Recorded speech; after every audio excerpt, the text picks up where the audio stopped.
Welcome back, everybody. Welcome back to Phil's Recap and Review. This is going to be the roundup, breakdown, open for anything discussion, 3/29/2023. We're going to be discussing all things television this week. We don't necessarily have a specific show to talk about, so we're going to be talking about some of the shows we're watching, some of the shows you guys think we should be watching. Please call on in, share your thoughts, 781-990-8509. Again, that's 781-990-8509. We used to do these ones more often, but we're going to do these things every once in a while when we don't have other things to talk about. But there's a bunch of shows to sort of catch up on where we don't necessarily want to do breakdowns, or we didn't do breakdowns of the entire seasons. Joe watches certain shit, I watch certain stuff, and you guys in the live audience watch stuff as well. This is open for any discussion. Even if we haven't seen the show, you can ask us about it, or if it's something that's not necessarily on the docket for tonight. We kind of want to hear just what you guys are watching, what you're interested in, and what we can catch up on. And you can also ask us about shows we've already talked about, like House of the Dragon, Better Call Saul, and The Last of Us. This is an open for anything kind of discussion. So I'm not alone, of course. I have with me Joe Dirty Locks tonight. How's it going, Joe? Oh, it goes fantastic. Fan-effing-tastic. Fantastic. It's good to be here. We actually talked about doing this and did this. Usually we talk about something like this and then at the last minute even to the point where Joe texted me yesterday, was like, are we still doing this? Because we weren't quite, because usually I'll harass him midweek to make sure he's still down. But I think I found a window of time in the day. I mean, if after programs air on Sunday nights are really perfect, but now that I get you in that gray area time before you have to go pick up Katie, it's easier to wrangle you. I think it's tougher in the hours when the crow is circling. I gotta be very specific with. There needs to be a show to rationalize it. It's much easier. It is. And we'll also talk about any movies and stuff if anyone has any movie questions as well, if anything we've watched. We'll get to the live chat right now. Of course, we get the live motherfucking chat with us. We got Luna that says, yes, I watched Foundation when it first came out. Looking forward to season 2. I like sci-fi. Deeply recommend Foundation. I was surprised to find out Apple Plus has a lot of good original programming. What's up, Mark A. Houston? We got John Haymaker. We got all of our good friends here. I'm currently on part 2 of The Nevers. Joe, I know a lot of shows have been on. I think I'm actually in a very good time for television where I'm watching a lot of shows and balancing a lot of shows I really like right now. I know some of these shows you're not necessarily watching, so I think we should talk about the one that we're both watching first, or we watched. Were you able to watch the show? I'm going to talk about the first show we're going to talk about is the Apple Plus series called The Shrinking. That is a Bill Lawrence series made by the same creative team that does Scrubs, basically. And what's the other show that you're watching? I haven't started yet. That's on Apple Plus, but the coach, Ted Lasso. It's the exact same pretty much the exact same creative team as Ted Lasso, I believe, does Shrinking. And I don't watch Ted Lasso, Joe. Can you feel similarities between the show and the emotional feel behind it? Oh my God. Yes, you can absolutely tell it's made by the same people as that and Scrubs. Without a doubt. And I just watched the season finale of it, and I have to say that I've been more engaged in this show, which is a comedy, than I've been involved in a lot of dramas in many years. Harrison Ford specifically, I could not wait to finally talk about this, because through this whole season, Harrison Ford, to me, and I don't know about you, Joe, but since the original Indiana Jones trilogy ended, Harrison Ford has progressively seemed like he's not interested in the roles that he's in. No offense against movies that he's done that people might like. I thought people can point out specific roles here and there, but he seems bored and agitated through most of his work. It works. Not in this. He's playing a character I've never, in all the years I've been a fan of Harrison Ford, I've never seen him play a character quite like this. And he's not necessarily the best part of the show, because it's a show that has a lot of really great stuff. The relationship he has with Jason Segel is similar-ish to JD and Cox from Scrubs, except a little bit more loving. Big time. But it's big time similar to that. And I mean, next door neighbor is exactly the same as her Scrubs character. Yeah, little toned down. Krista Miller, and due to plastic surgery, she looks basically the same too. Yeah, she does. And the assistant is really great as well. The guy who ends up living with them is good. The daughter is well cast. She looks exactly like Jason Segal's wife. Okay, so let me set up this series a little bit for you. There's a lot of therapy humor. So if you're a therapist or you've been in therapy or any kind of dynamic like that, as Joe is a counselor, I'm sure you can relate to a lot of some of that humor too, and especially with Harrison Ford and Jason Segel. If you're a fan of Jason Segel, we've gone this far talking about the series without talking about him. He's the main star. The show revolves around him, whose wife recently died in a car accident about a year prior to the beginning of the series, and he is in a deep depression, and you're catching up with him at the time he starts to come out of it, and when everything at his work is reaching an apex point, and it seems really depressing, and it is. I've cried a lot this series, Joe, but it's also fucking hilarious. This and Only Murders in the Building are my two favorite comedies in recent years. I haven't seen season 2 of Only Murders yet. It's still good. It's if you like season 1, it keeps up the same feel. But this show, it has such a deep meaning to it. So when you laugh, Joe, you really laugh. It's huge body laughs, and that's where it's the Scrubs like. In Scrubs, you'll see an episode where you see Brendan Fraser dying of a rare disease through the entire episode. In the same episode, Zach Braff and Donald Faison are hugging each other and going "Eagle," And it's not quite that deep. It's not as silly. It's not as silly or as deep. It's not as silly.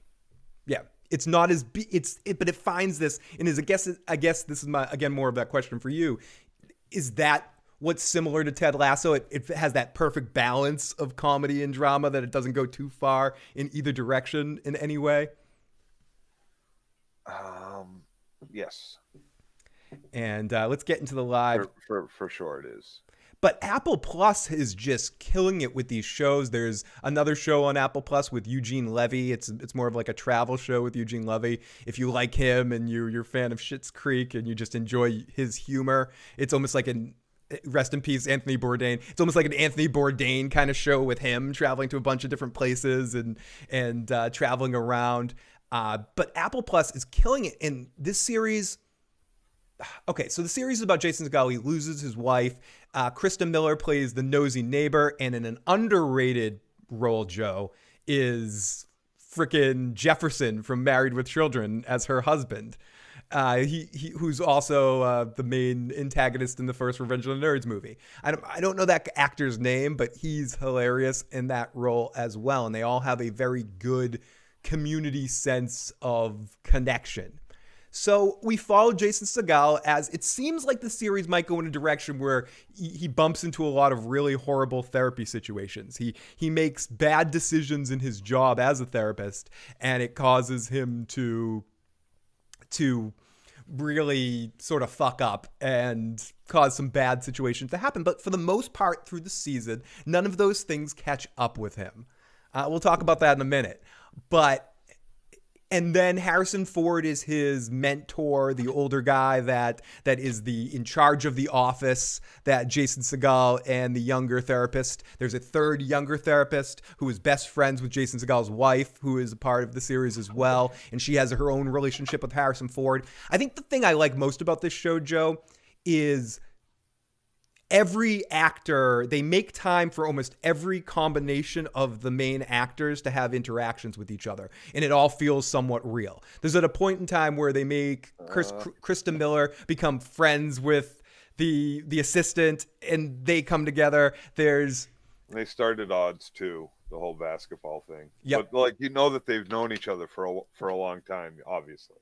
Yep. And it's there's a little bit of that of hi Joe, remember when I met you that time on the basketball court? Remember that time? Of course I wouldn't say that to Joe, but I'm saying it out loud to you guys to tell you what's going on. It's like the out loud exposition, but I'm more forgiving of that in half-an-hour comedy shows than I am in deeper, longer dramas that expect me to take it a little bit more serious. This is in a this the emotions you take in the series are serious, but again, if but by the creator of Ted Lasso in Scrubs, you know what you're in Cougar Town. You know what you're getting. You know what kind of it's more of a heightened reality that has a lot of similarities to real life. I mean, you've worked in. I've heard this from a lot of people. This is like my friend that works in the medical industry. Joe comes from a medical family.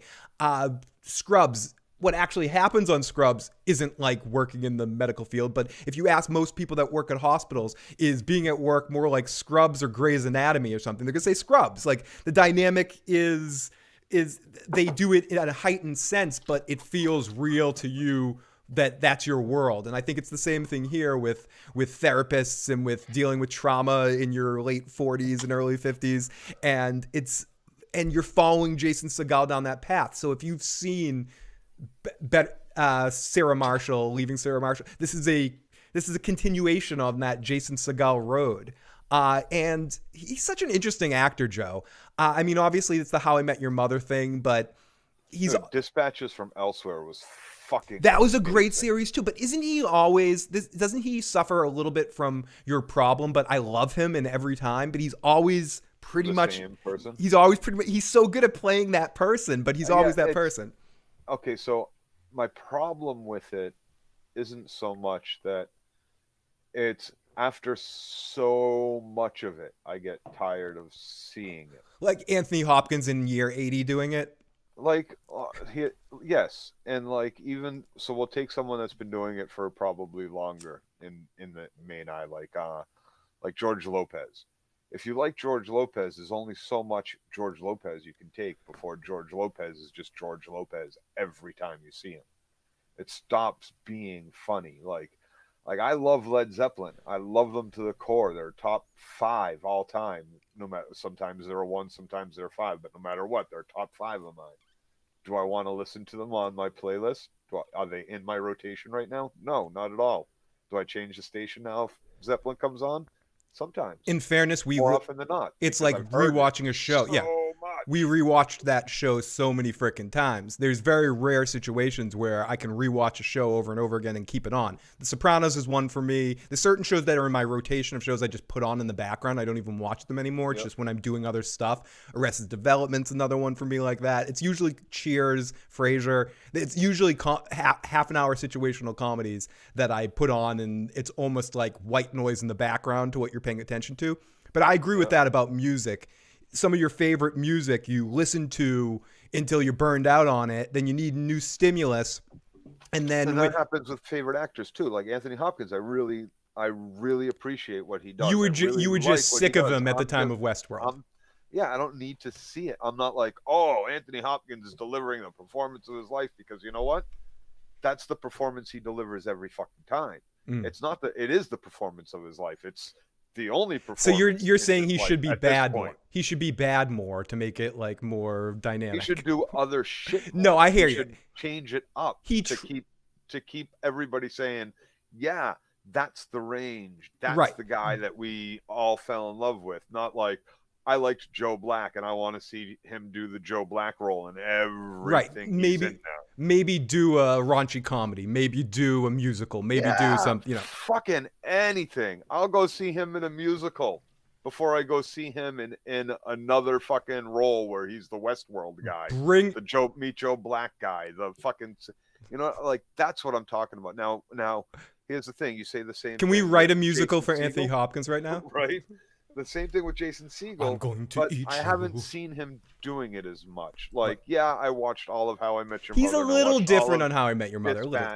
But as far as after those two things, I didn't watch the Muppet movies. I can't stand the fucking Muppets. I know, burn me alive. Burn me right now, internet. I do not like the majority of Muppet shit. Like, there's a couple minutes here and there of this and that I like. Do I like some of the puppets and their personalities? Sure. But past that, no, I don't like a Muppets movie. I never have. Every time, like, anyway, I digress.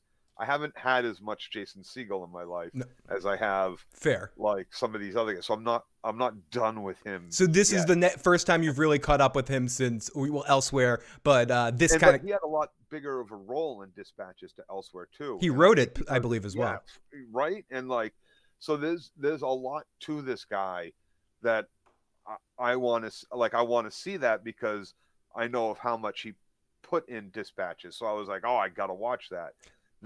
It took me more than half the season before I started watching Shrinking because I was like, Jason Segel, Harrison Ford. This is gonna be by the numbers, boring shit. Yeah, I gotta tell you, it's not like Jason Segel. That chick from the Daily Show. Is that what she's from? She's awesome. She is awesome on this. Fucking incredible. She has some of the best dialogue on the show. They write her so perfect, and she's so gorgeous too. Every time she says "good dick," I'm like, oh yeah. Yeah, no, she's amazing. The best friend in his whole dynamic, everything safe dick, yeah. The best friend, everything works out for me when you can just see the sadness in his eye. Like that actor's playing that multi-layered. That's what I mean. Like even down to Jefferson, Krista Miller's husband there. Oh, dude, I gotta tell you, he's great in it. I gotta tell you, he is absolutely fantastic. Every time for the first bunch of episodes, he's barely in it. Like he just walks through once a scene for like two. Yep. Hey. All right. Haha. Yeah. And then, like that. Then once he's in there, every time it's a perfect delivery. It's D-Dog. a great style. And like his character throughout the whole season, I thought was fantastic. I liked the way it was done. I liked the way he performs in it. It's so not Jefferson. It's so not the guy from Revenge of the Nerds. It's a new character. This is what I'm talking about. This guy, I haven't had enough of this guy. I'm surprised he hasn't gotten more roles with the amount I've seen him. He was too typecast in that sort of right from the 80s. Right from the 80s. And then Married to Children was huge for him. Typecast. It was wicked big. But he is great. He's playing this like awkward, goofy, like in love with, really, really in love with his wife in retirement kind of situation. His dynamic with her, she's awesome too. Like she was great in Scrubs, great in Cougar Town, great on Drew Carey. Yes, she plays the same thing every time, but she kills this character. She's this busybody, like strong, but also with a weak underbelly, more weak than Jordan from Scrubs. But I enjoy her character. She has some of the best moments of the series, some of those big emotional moments you can really relate to. So all in all, I just think this is an awesome series. We're going to talk about spoilers here in a second. So if you haven't watched the series, even the spoiler at the end of the season, which is a bit of a cliffhanger, I don't think anything that happens in the series is like that kind of show. I'll say walk away if you want, but pause it for a few seconds. And then we're going to get to the live chat and see some of your suggestions and see what some of you guys thought. I don't always love when shows end on a cliffhanger, Joe, but I am going to 1, 2, 3 spoiler alerts for Shrinking. Okay, so the series ended on a cliffhanger. It ended on a interesting point where it got very, how do I say this? It got intense. Do you want me to add that to the screen, Joe? Yeah, just instead of the circle, I guess, right? Oh yeah, you need to. You can do it. I didn't know if that would work. I was just seeing if it would work. You can add an actual picture. It's got to be a PDF, and I can't do it right now. I don't know how to fucking do it offhand, so it's going to take me a little while to figure it out. So, Dirty was off. You can prevent this person from rejoining. No, I don't want to. I don't want to ban them. Let me know that. Don't ban me. I gotta ban you, you motherfucker. Get the fuck out of here. See, now you're actually seeing it. You're seeing. Usually, I don't have this camera on where you can see your visual. Okay, it ends on a cliffhanger. All of Jason Segel's nonsense throughout the season doesn't really catch up with him. He basically works with this one dude that got some post-traumatic stress disorder from the army, and he moves him into his house, and they have a dynamic relationship that really works out. He's another really awesome character. What's working? There's a scene that worked 100%. There was a scene in the middle of this season. I don't want to spoil this scene 100%, Joe.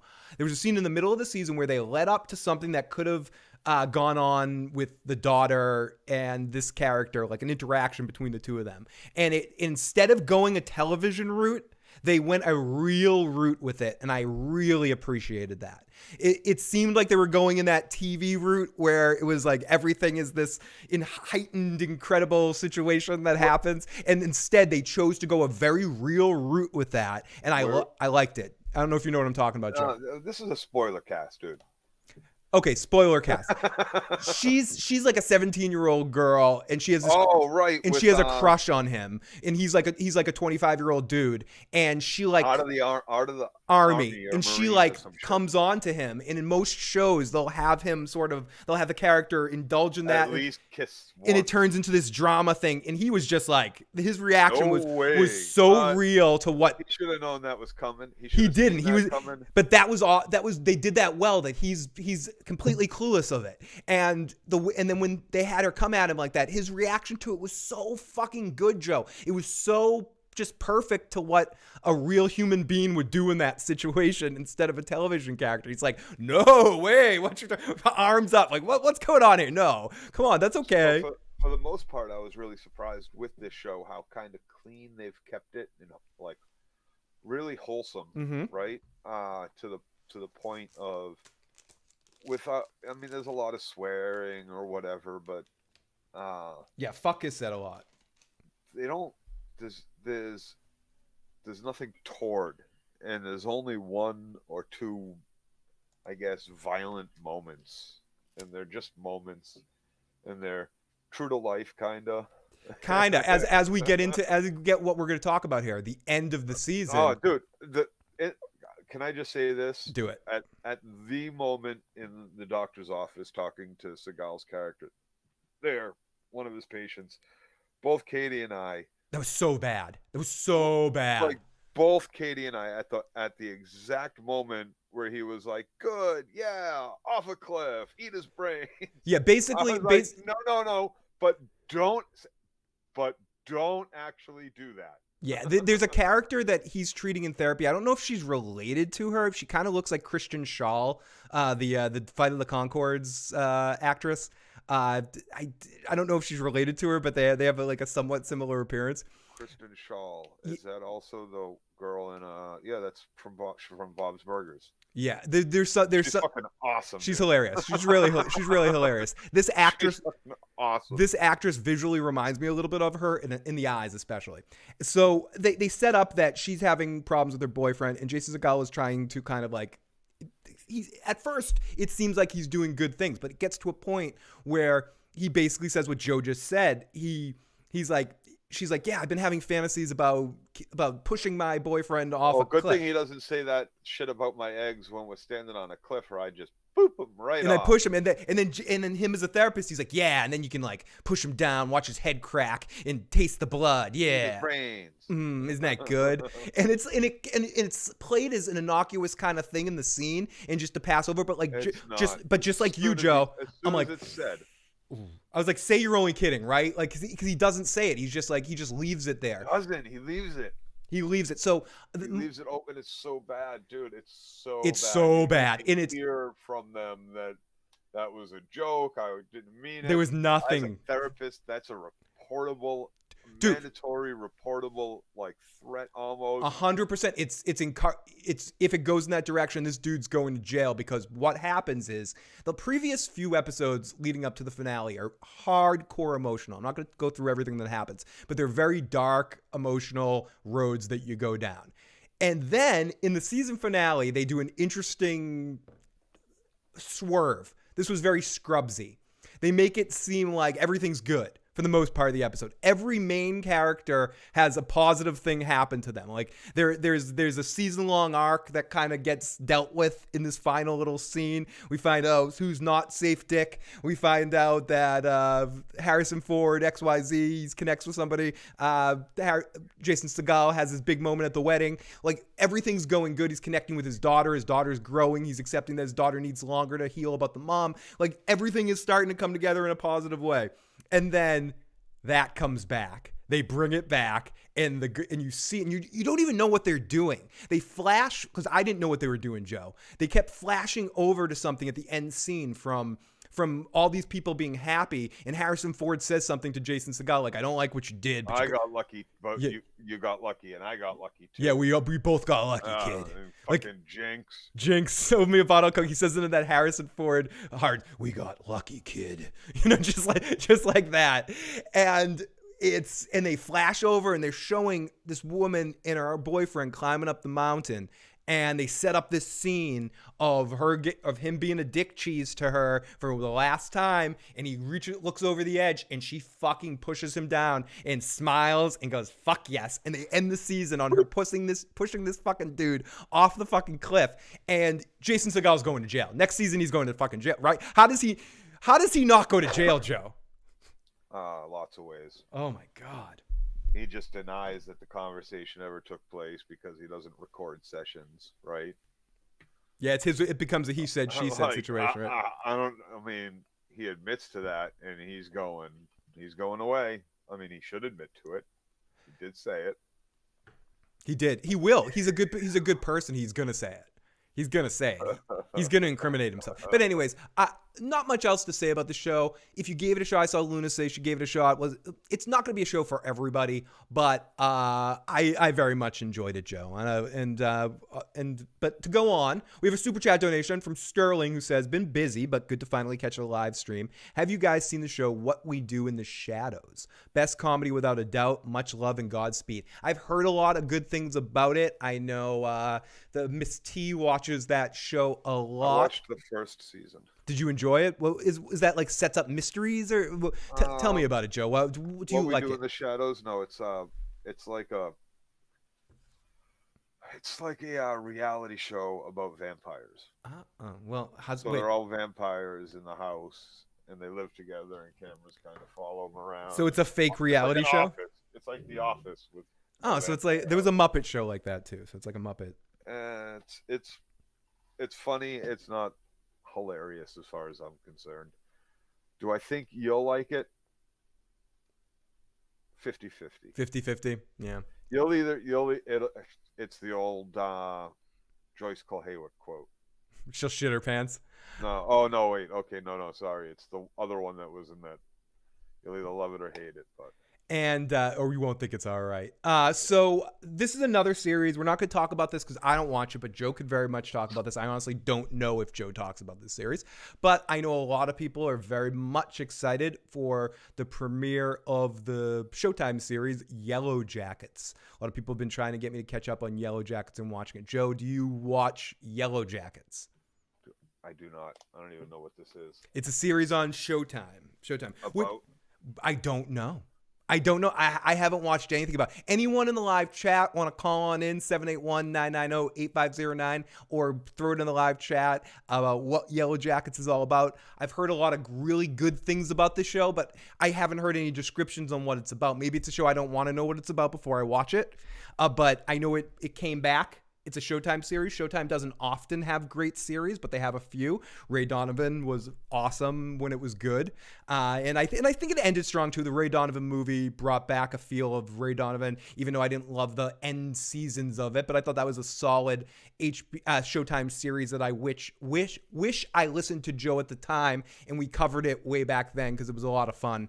Ray Donovan, yeah. Yeah, Ray Donovan was a good time. Obviously, the Dexter thing on Showtime. But this is the big thing people have Showtime for right now is this series Yellowjackets, Joe. So I do want to make mention of it because I know a lot of people are really happy about this series. And a lot of people are sending messages to me. Even my good friend, the lovely Miss T, she loves this series and has been very excited for this to return as well. People in the live chat, love Yellowjackets. Let's get down to the bottom of the live chat and catch up with what people say. Yellowjackets without spoilers. Something with a soccer team in the past happens, and it's covered and discussed in the present. Steph Snow says, I can give a crappy synopsis for what I think it's about. I don't think Steph Snow is a fan of it, but please call it if you want. Jackie says, Yellowjackets is loosely based on Lord of the Flies. Fill the issues, guy. Monk Monty says Yellowjackets is great. Fandom D Saint says, I heard great things about Supernatural. You gonna fucking talk about that? SM Down says he thinks it's a series about bees. Is it good? Kathleen is in it, so I'm avoiding it. Oh yeah, Kathleen. It's a series with Kathleen's in it, Joe. She's a big character in it, I believe. Don't throw Joe off. He was excited for a second here. He was That's like, not. I'm not even like. That's not even a big deal. hey, Phil and I didn't dislike her, and it was the character Kathleen. The actress is fine. Yeah, exactly. For the most part. It's how she was directed, and Natalie Portman is a good actress, but she sucked in the prequel movies because she had a horrible director. It happens. Hayden Christensen isn't awful if you give him good material to do, but when you have George Lucas directing you, you put out trash. So I'm not going to blame the actor when I've seen them be good in other things, or when people tell me they're good in other things. It's the actor's the last person I want to blame unless it's a really horrible performance. Usually it's the writer or the director that abandoned them in most of Joe and I's rants about people's performances. And I think even in Kathleen's case, it's more about the direction and the writing than it is about the actor's performance in it. It's how she was directed to play that. Excuse me while I sneeze, Joe. It's so interesting to probably watch a sneeze muted. We got Studio 11 Live, Uncle D. Hey, Phil and Joe. I just rewatched Pinky Blinders. Do you like Pinky Blinders, Joe? I liked the first couple seasons of it, but I got bored after the second season, I think. And Jar Jar. I haven't watched it since. Good transition over there, Sonic, your boy. We're going to get into something Joe's not going to want to talk about here, but I'm going to make mention of it a little bit, even though we're not too far into the season, so I'll catch up onto it a little bit later on a different stream. But you said Jar Jar had good direction and great character. Jar Jar Binks made his exciting return to the Star Wars universe, or the actor that played Jar Jar Binks, in the most recent episode of The Mandalorian. I don't want to talk too much about The Mandalorian, other than to say it's the right level of Star Wars cheese for me. I'm a Star Trek guy. I've always been a Star Trek guy. If you're making me between the two of them, I think Star Wars really, when it comes down to it, has like two really good movies and then a lot of okay stuff. Like, I think the first Star Wars movie is really good, and I think Empire Strikes Back is really good, and I think Return of the Jedi is okay, and I think some of the prequel movies are okay, and I think some of the sequel movies are okay, but I generally like The Mandalorian because it's simple, and Baby Yoda's cute, like a Mugwai, and I get to watch the ongoing adventures of Gizmo. And I like it. I shut off my brain for a half an hour. I eat food while I'm watching it. I don't pay attention to it. And it's okay. It's not great.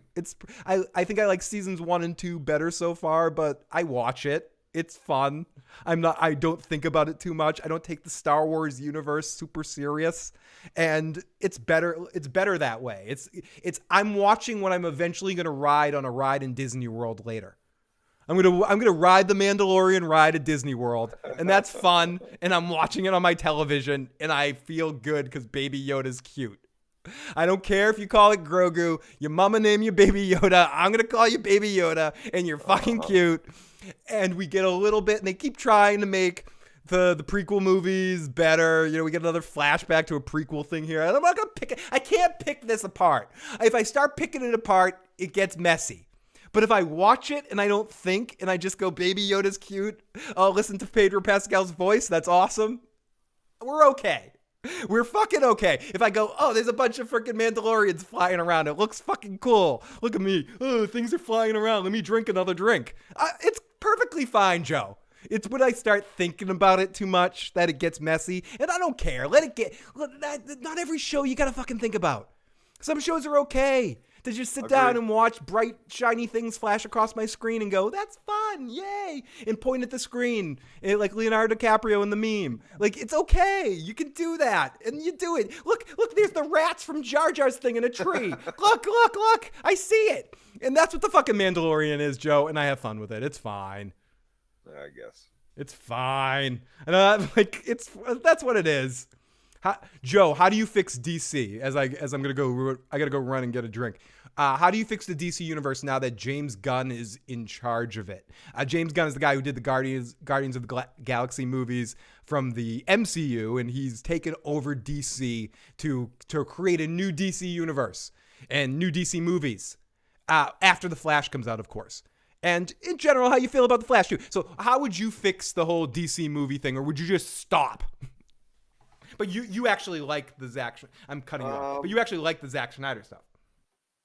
The Zack Snyder cut I did. Wait, the Snyder cut, yeah. Um, I I'm kind of excited still for the Flash movie, in spite of this dude's fucking problems. Um, as far as like creating a new DC universe or making it a universe, I think that time is gone for the moment. And studios should kind of realize that, especially like where DC is concerned. There's nothing wrong with the standalone movies and shit, but this new Batman shit, and they do.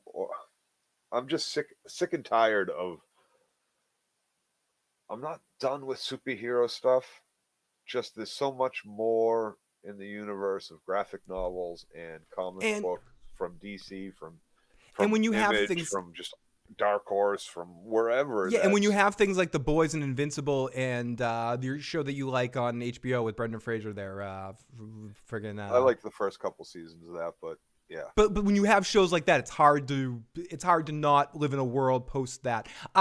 I see Luna saying, Phil, sorry, Phil, but I like to think just I do too. Don't get me wrong, I do too. I'm just saying, and I do think to a certain, I feel when I watch Star Wars more than I think. And I guess that's the thing about Star Wars for me. And it's not, again, I'm not telling people to watch it. I'm just watching it, so I'm talking about it. It's not something I'm like, oh yeah, if you gave up on Star Wars, come on back. No. It's the same Disney stuff. It's the same Disney Star Wars that's been existing since they took it over. I feel happy when I turn on Baby Yoda and I go watch him going, I can't describe it. I don't think it's deep. I don't think it's, and it doesn't make you, it's not stupid. Like it's not like shut your brain off like Saved by the Bell kind of shit, but it doesn't pay attention to checks and balances. It wouldn't stand the scrutiny of Joe at all. Like, Joe couldn't watch one episode without ripping it to fucking ridiculous shreds on how trash it is.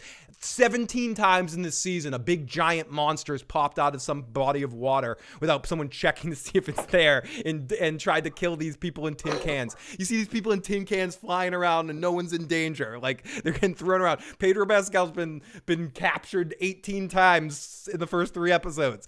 The show isn't good, but I like it. If that makes sense. Yeah, I can't watch it, dude. I really No, trash it, dude. Trash this shit. You don't have to fucking talk good about Mandalorian. I don't give a fuck. I can't trash. I watched season 1. It was okay. I watched like 2 episodes of season 2, and I was like, I'm done.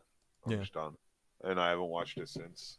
I don't care enough about it to and I don't remember enough about season 1 to trash it or not. As far as it being Pedro Pascal or whoever under the fucking suit, I don't think it fucking matters. He's a voice actor.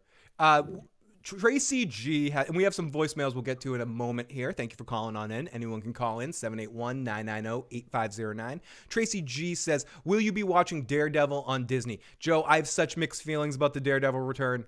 Daredevil is coming back. They've already announced that Jessica's probably going to be back as well as Wilson Fisk and so many stuff. Joe and I are both huge fans. I think me even more so than him of the Netflix MCU situation, all those series minus Iron Fist. We don't talk about that one, but all the other ones, especially Jessica and Daredevil 1 and 3. I'm nervous Disney's gonna follow this one up. It's not the actors, to get to our point before. I am gonna be watching it. I will be talking about it. Hopefully Joe will join with me as well. I don't know if he has a Disney Plus subscription, but I can get him into mine if not. I will be watching that. I'm nervous as hell about it because it's not just the actors that make these roles. It's how they were written on those shows.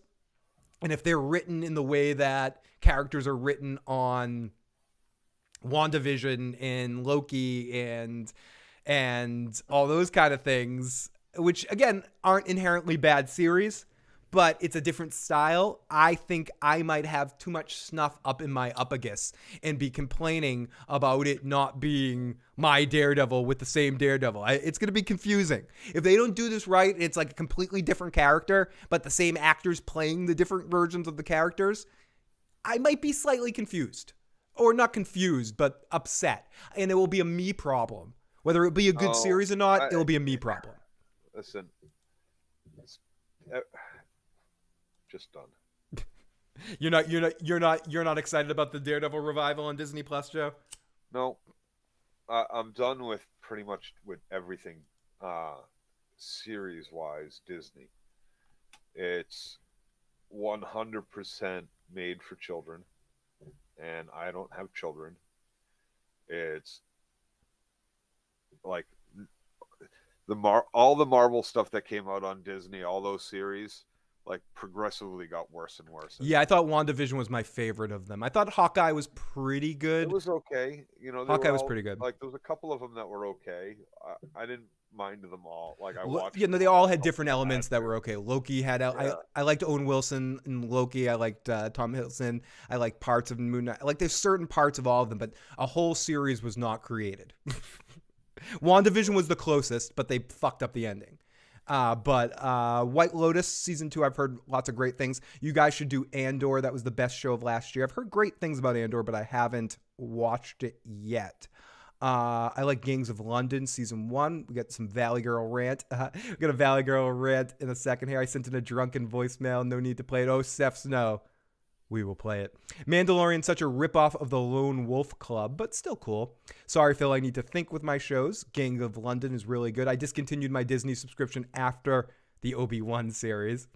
I'm hoping they don't water down Daredevil. Me as well. I think what made that series was the vicious violence of it as much as the story and the character. It was seeing Matt get himself destroyed, everything. And if they do the Daredevil that we saw in She-Hulk, if that's the character we're going to be following, it's a much more lighthearted character, which is a certain take on Daredevil. I'm not going to say it's a bad take on Daredevil. It's just not the same guy. And seeing Charlie play that might hurt a little bit because we're wishing that we got a continuation of the other story, and instead it's a continuation of the Disney story, of the story that they're trying to tell on Disney Plus, which I don't think Joe and I or either of us are excited to see. And how are they going to do fucking Jessica Jones on Disney Plus? How are they going to do that, Jessica? Because that drunk, foul-mouthed motherfucker that I loved every second of on screen, how are they going to do that character justice on Disney Plus? And I know Disney Marvel's doing a Deadpool movie, the Deadpool versus Wolverine movie. So it's like, how can they do Deadpool? And if they could do that, they could do this. But that's a little different. They're just giving Ryan Reynolds the keys and letting him do his thing. And in fairness, as raunchy as Deadpool is, there's a sense of tongue-in-cheek to it that, like, Jessica is a drunk. That's just like a real drunk, where she's sitting around guzzling bottles of Jack Daniels and fucking cursing about how life is meaningless and fuck everybody. Like, I don't see how they do Jessica justice with this new setup, other than just having her be a shallow husk of the character that we met in the Netflix series. Anyways, that's my little rant about that. I am going to watch it because I love those Daredevil characters so much, but I just hope they don't deball D'Onofrio, Jessica Jones, and Charlie Cox. Like, they need to let them do what they do, and I hope they hired the same writing staff and creative team, which I don't think they did. So I'm a little worried. Let's get to Tracy G's voicemail, Joe. Let's see what Tracy G has to say about things tonight. Hey, Phil and Joe. This is Tracy G from Chicago. I was going to call about Yellowjackets. So, yes, I did watch the first season. Yes, it is a very good show.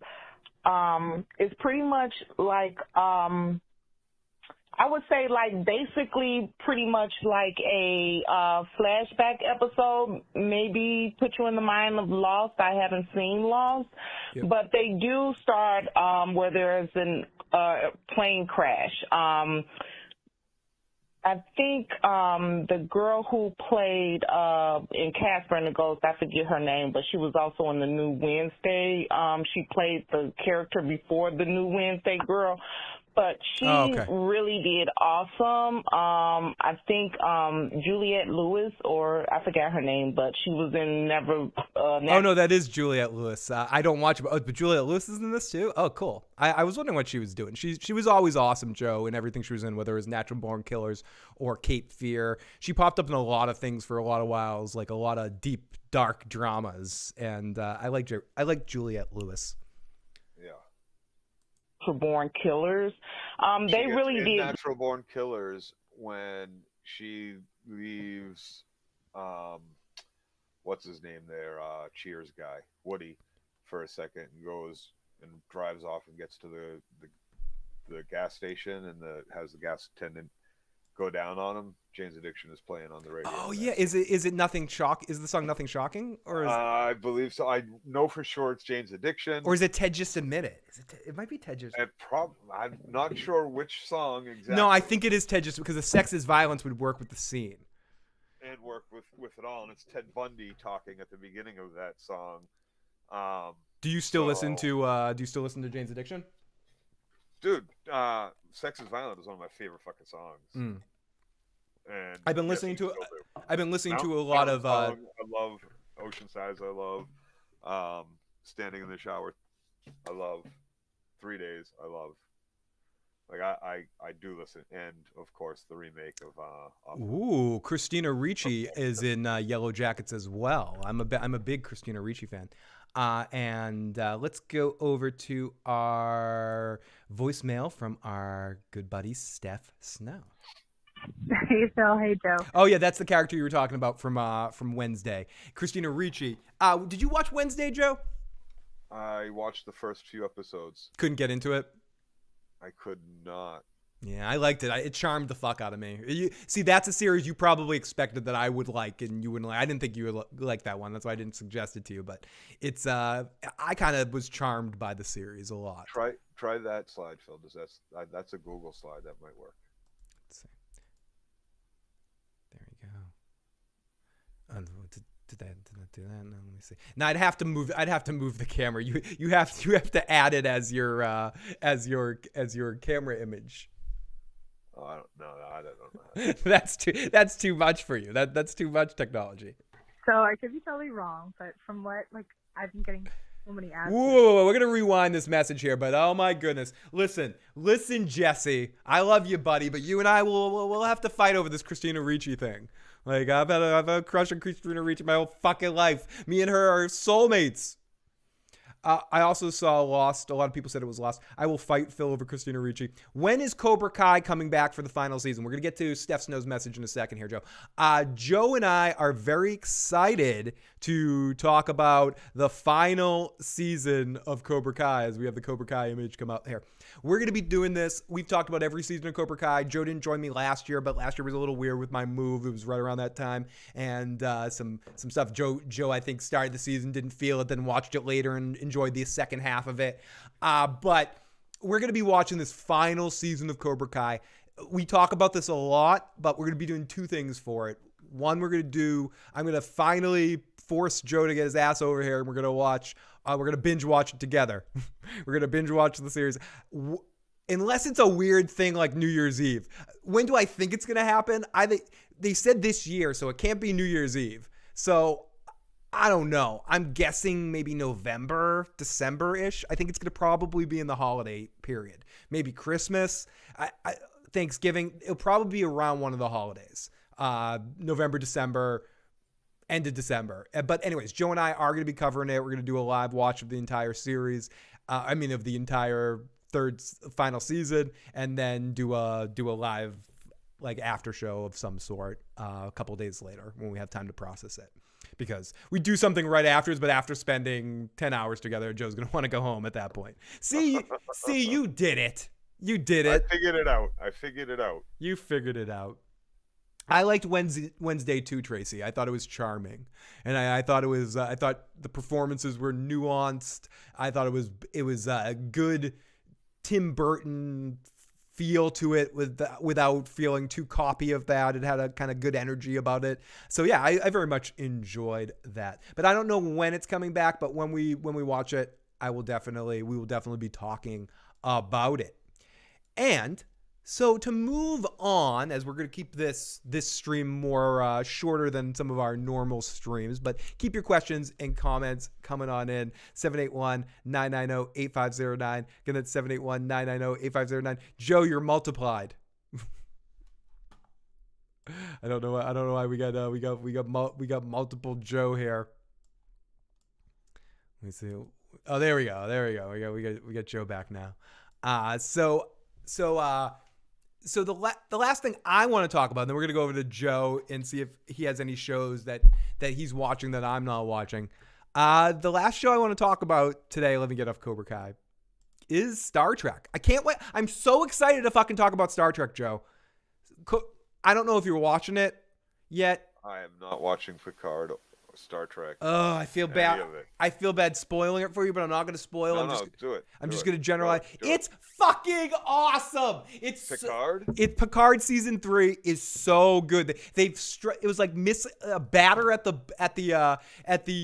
plate, missing 2 swings with season 1 and season 2, and then hitting a fucking home run in season 3. It is so goddamn good. It's like watching the Star Trek Next Generation movie we never fucking got. They actually do cool stuff with Beverly's character. Beverly, Crusher, that they never know what to do with. There's good shit with her. It is emotional. I am crying every episode like a fucking baby. Riker is the best Riker has ever been. Picard is marginalized to a certain extent, but still a very interesting character. Geordi showed up in this last episode. It was really awesome. A legacy character showed up that you didn't expect to show up, and some emotional shit happened with the fucking character.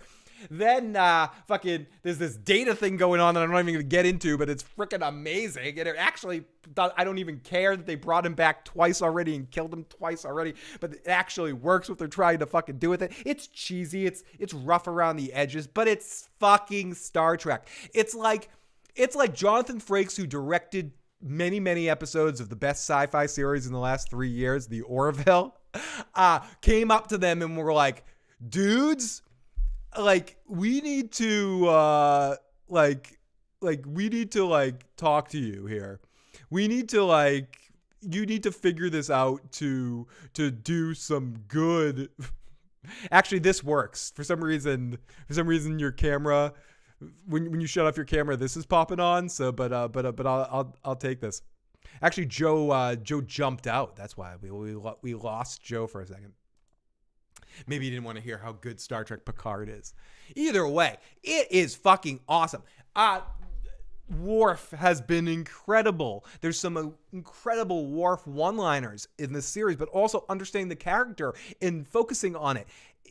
I have been so disappointed in Star Trek for so long. So to finally get a season of a Star Trek series that actually makes me give a shit again, holy shit, ever since these J.J. Abrams movies, Star Trek has been on a steady goddamn decline. Woo! And now they finally get it. They get it. And they introduce some new characters that are really interesting too. The captain on this ship is one of my favorite characters in the entire show. And he's a new character. 7 of 9. They made me emotional for Voyager. And I know you're not here, Joe. Maybe you're here. Now you're here. You know how I feel about Voyager. I'm not the biggest fucking Voyager fan in the world. And they made me goddamn emotional for Voyager. They found a scene to bring back. Okay, this season deals with, obviously, because I love it, it deals with changelings. Changelings are our villains again. They bring back the fucking changelings. There's some Deep Space Nine love. They actually don't ignore the entire fucking universe. As Joe's got some Miyagi-Do karate thing up. And this is a great, but not perfect, if I want to be nitpicky about it, but who cares? All I care about is that it actually understands what Star Trek is, and it gives me that. And that's what season 3 of Picard does so far, Joe. It actually feels like, I'm not saying every season of Discovery was trash, and every season of Picard, season 1 and season 2, were trash. What I will say is that those seasons didn't feel very Star Trek-like. Some elements were good, some elements were bad. The closest thing to feeling Star Trek, besides Orville, has been Lower Decks. And I know Brave New World, whatever. I didn't hook with it as much as I think people wanted me to, or that they wanted me to. Lower Decks. But Lower Decks feels at least like they like Star Trek. Yes, but it also makes fun of Star Trek. It's also very funny. What I liked about season 1 of Picard was that it wasn't very Star Trek. No, it wasn't Star Trek at all. I just think it ended It was. Yeah, the ending wasn't. It ended like Discovery. It ended like a season of Discovery. At least it felt a little bit more real. Season 2 was straight up. I watched the first episode and I was like, well, this is going to be a 9-episode long single episode of Q. And that's exactly what it was. Like, I told a buddy of mine, I said, watch it if you want, but I guarantee you at the end, none of it is going to matter because Q is pretty much going to put everything back the way it was. Yeah. And I caught in with him at like a couple months later. He was like, dude, you were right. You were absolutely right. I was like, I told you, like, I've seen it. Like, none of it matters. Like, it's basically a fucking dream episode. It's a dream season. They're like, been there, done that, didn't need to do it again. As far as season 3, haven't started watching it. Can't wait to watch it. All the cameos and people that are in it that you said, I'm looking forward to. It's really good, Joe. It's really fun. Crusher and Deanna from the series. Both in it. Yep. I was never down on them until after the series had ended and rewatching it over and over. I'm like, what the fuck? I can't stand them. They do nothing with them. It's always the same thing when they do. I couldn't stand any of that will they, won't they shit with fucking Will. Captain. With Picard and Will and Deanna. Well, without spoiling something, there's a payoff for that in this series. I'm sure there is. But the one thing I was always upset about, and I'm pretty fucking upset that they haven't done anything with it. And if it's what I think you're alluding to, it better be fucking Wesley Crusher. It absolutely better fucking be. Can I spoil something here? They don't even mention Wesley. Wesley, that's fucked up. Like, Wesley shows up in season fucking stories. He's got a season 2 cameo that he pops up on, but they don't really talk. That's stupid because that's a dream. Big deal. So, Phil, do you do the dance with your hands? Saw an interview with Christina Ricci that says there'll be a huge plot twist for Misty in season 2. Ooh, interesting. No, I'm getting to it, Steph. You're not off the hook. I see 3 lights, God damn it, Luna. It's not relevant. It's fine. It's relevant to me. Q is in season 2. Let me meow. I love the J.J. Abrams Trek. Some people do. It's fun. I like the first movie and the third movie. I don't really like Into Darkness, but I do like it. Phil, will you convince Joe to watch House of the Dragon next season? Miss Joe's Westeros rants. Joe, will you recap House of the Dragon? I watched this season. Will you watch it live with me when it comes back in 2026 to do recaps? If we're still alive. If we're still alive in 2026, will you watch it with me and do recaps again, Joe? Please.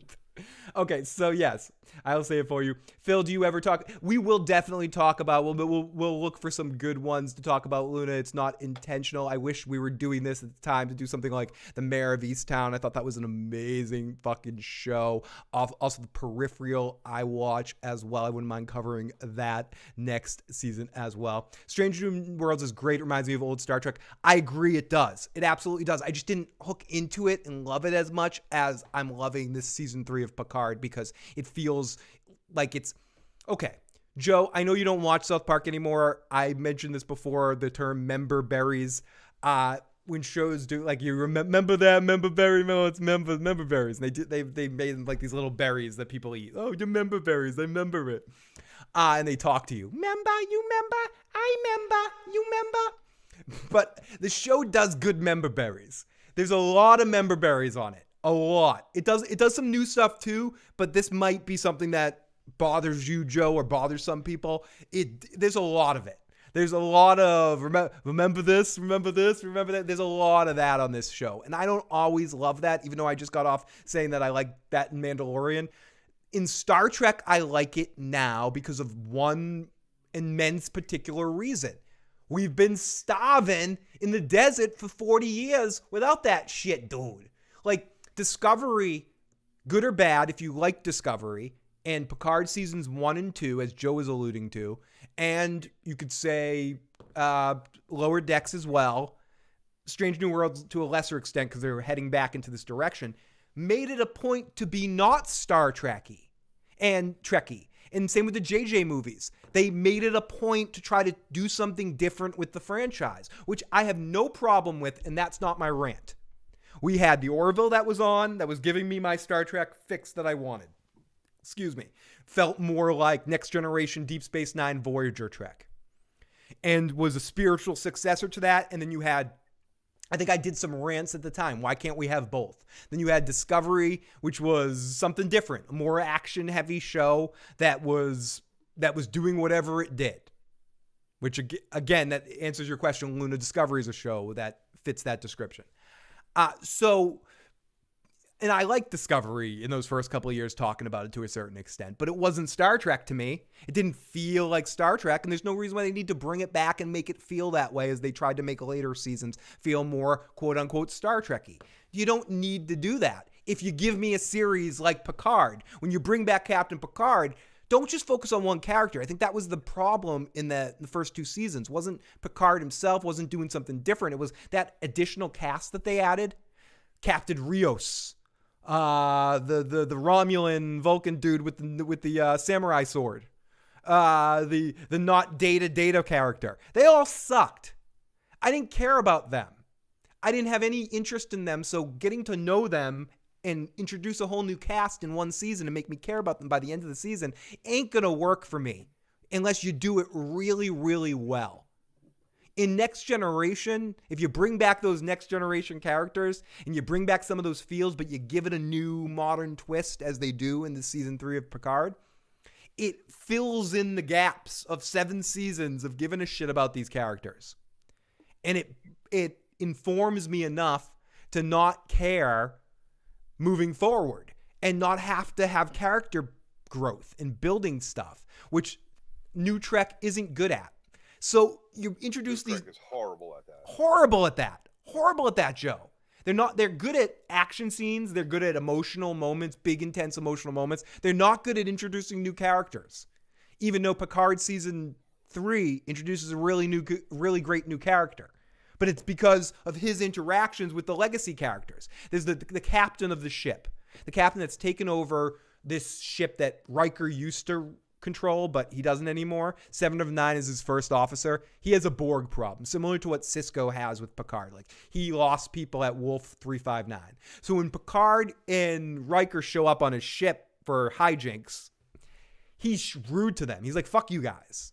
And he has a really fun attitude. But then later in the season, Joe, Geordi shows up, and because he used to be an engineer, he starts geeking out on Geordi. He's like, I don't give a fuck about you and Picard. Like, I don't give a fuck about Riker and Picard, but Geordi? Oh my God, Geordi, I love you, dude. You're awesome.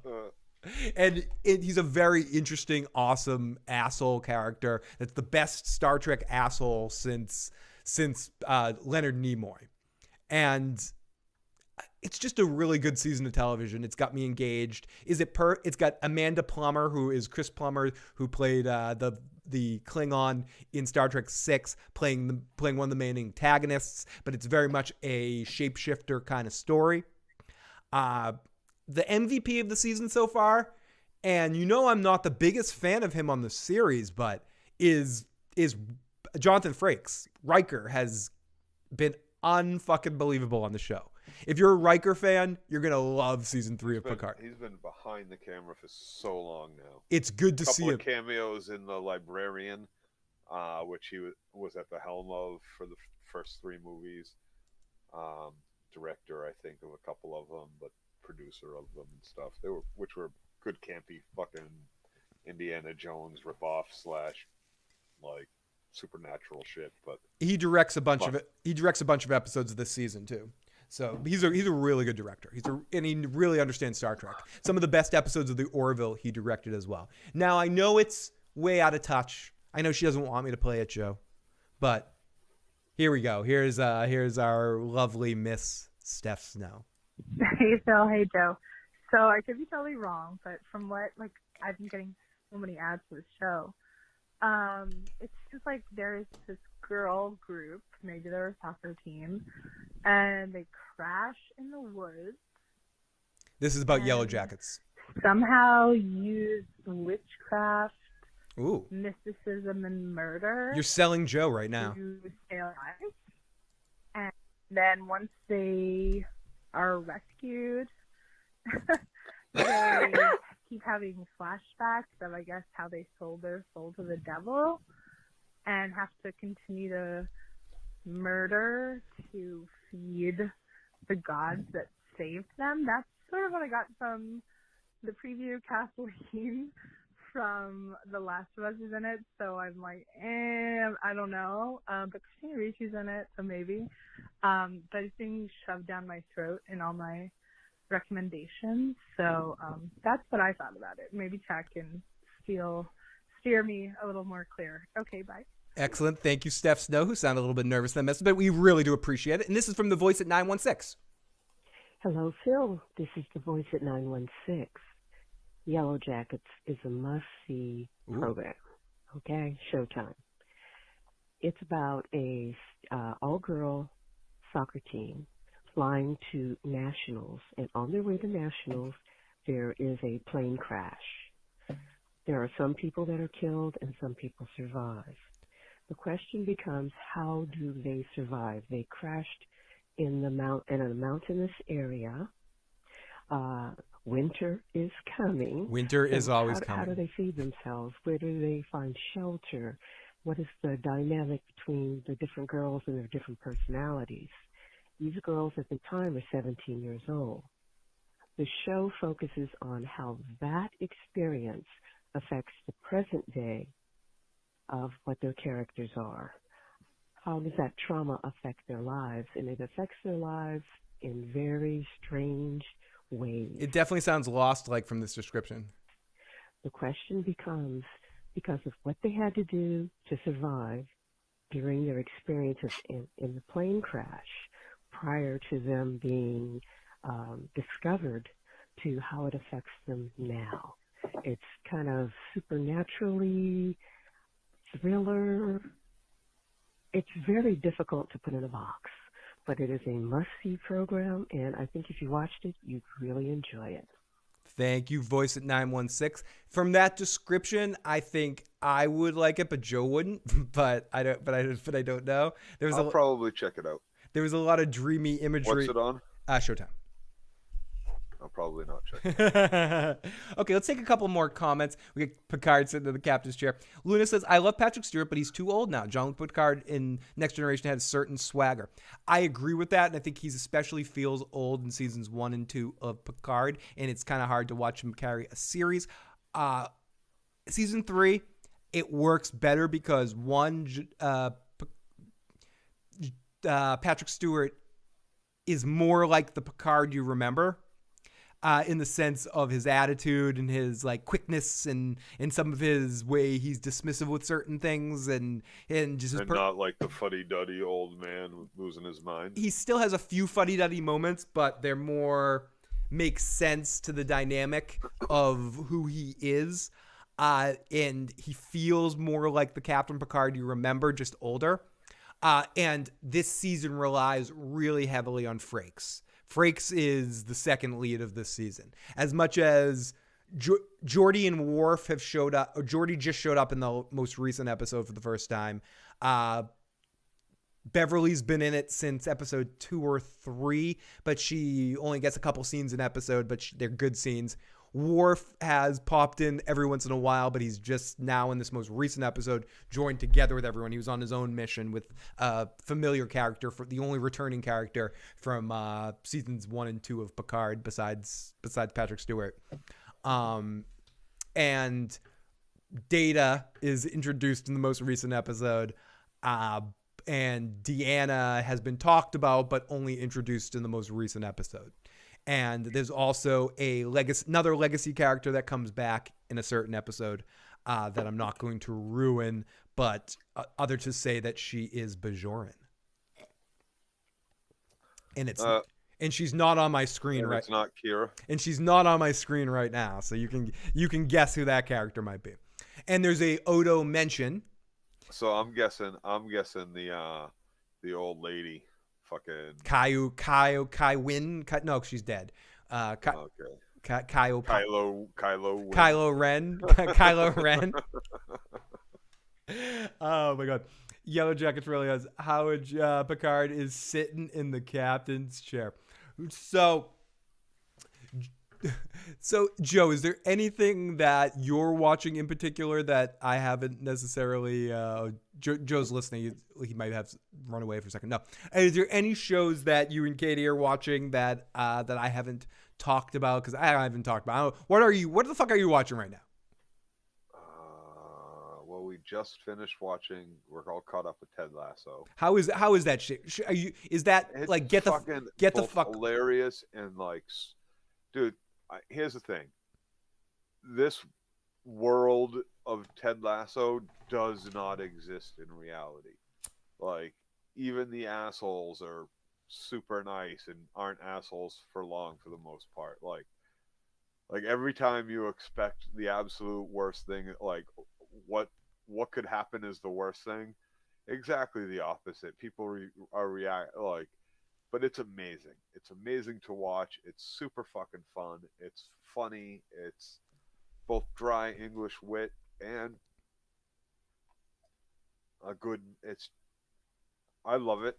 I'm absolutely in love with every moment of this show. Like, I am watching, and it's episode after episode after episode of laughing and welling up in like smiley, happy tears and shit. So cryy, happy. So it's a series about someone who general manages a soccer team. Is that what it's about? Yeah, he's a college or like a not a pro but semi-pro American football coach or a college coach or something shit like that from Kentucky or Tennessee or some shit like that. And it's a whole bunch of some shit like that's about to come. And it's Ed Helms. Is that the main actor? No, it's not Ed Helms. And he goes. Who is the guy? You'll look it up. No, I'm looking it up. So he goes from he gets hot. He has he turns a team around after one season, and like they either go to the playoffs or they Jason Sudeikis. Sudeikis, yeah, and he goes off to. He gets hired by a professional football team in London, a Premier League team, by a woman who just divorced her husband and took over the franchise. Won the franchise in the divorce. And it starts out where her motive is the same motive as Major League, just destroy the team to destroy the guy that you got the team. Oh yeah, she wants in the tank. But that doesn't last long, and it comes out. And all that, and she has big change of heart, and takes full ownership of the team and all this shit. Meanwhile, Ted Lasso and the team and the administration of the football club and the fucking girlfriend. Oh my god, the fucking girlfriend, Keely. Keely is fucking gorgeous. Holy fuck. And yeah, it's just fucking funny as all fuck. Excellent. Laugh out loud, and the acting's all great.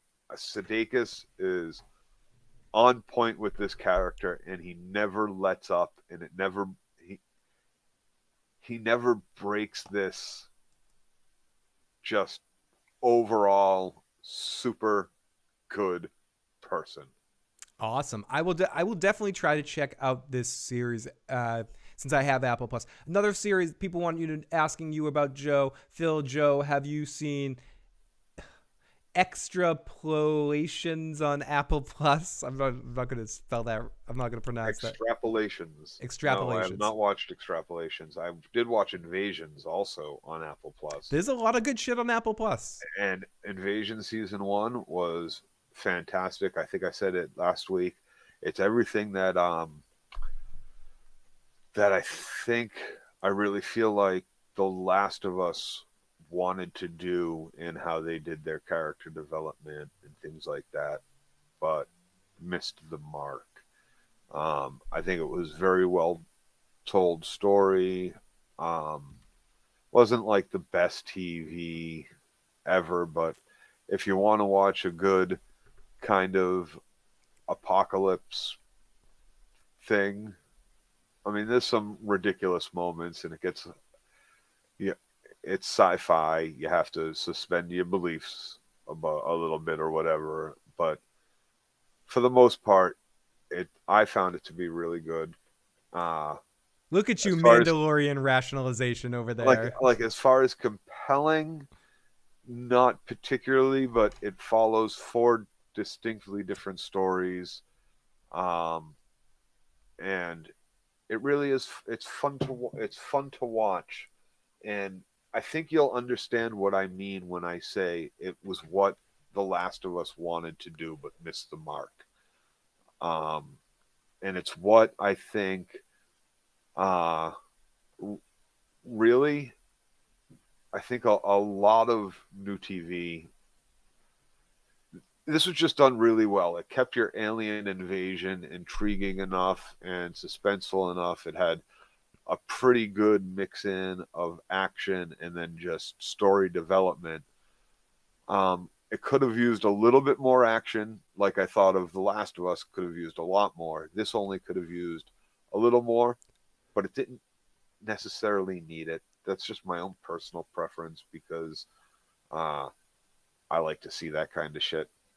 But do you think The Last of Us, now just to go back to The Last of Us for a second here, do you think The Last of Us season 1, and I want to talk about this for 1 second and end things off here, we're talking a little bit Last of Us, because there was a couple things that got between the last time we talked and actually while we were broadcasting last week, almost like someone was watching us, that they put out an image of an arm. Neil Druckmann. Yeah, I don't have that right in front of me. Tweeted it. But he tweeted it. Do you think?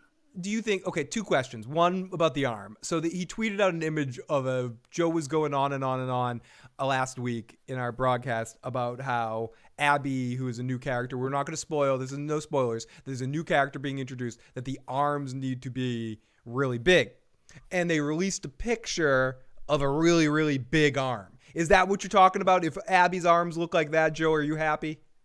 Yes. Could they have already cast her, and that's actually her arm? Is that him telling us we already have our Abby? Shut the fuck up. Not us in particular, but if it was, I would find that to be absolutely amazing.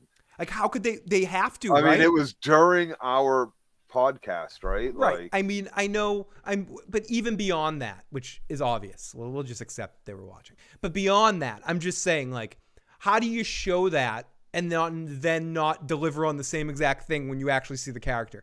They need to now deliver on that. That's why it has to be they had to have already cast the character, and they actually just gave us a picture of the character. That's her. It has to be. What do? They just pick some random bodybuilder, take a shot, and say, yeah, we're going to cast another actress that kind of looks like this? No, they probably cast it already in the off once they knew they were approved, and have the character in the gym working the fuck out right now, Joe. Pumping iron.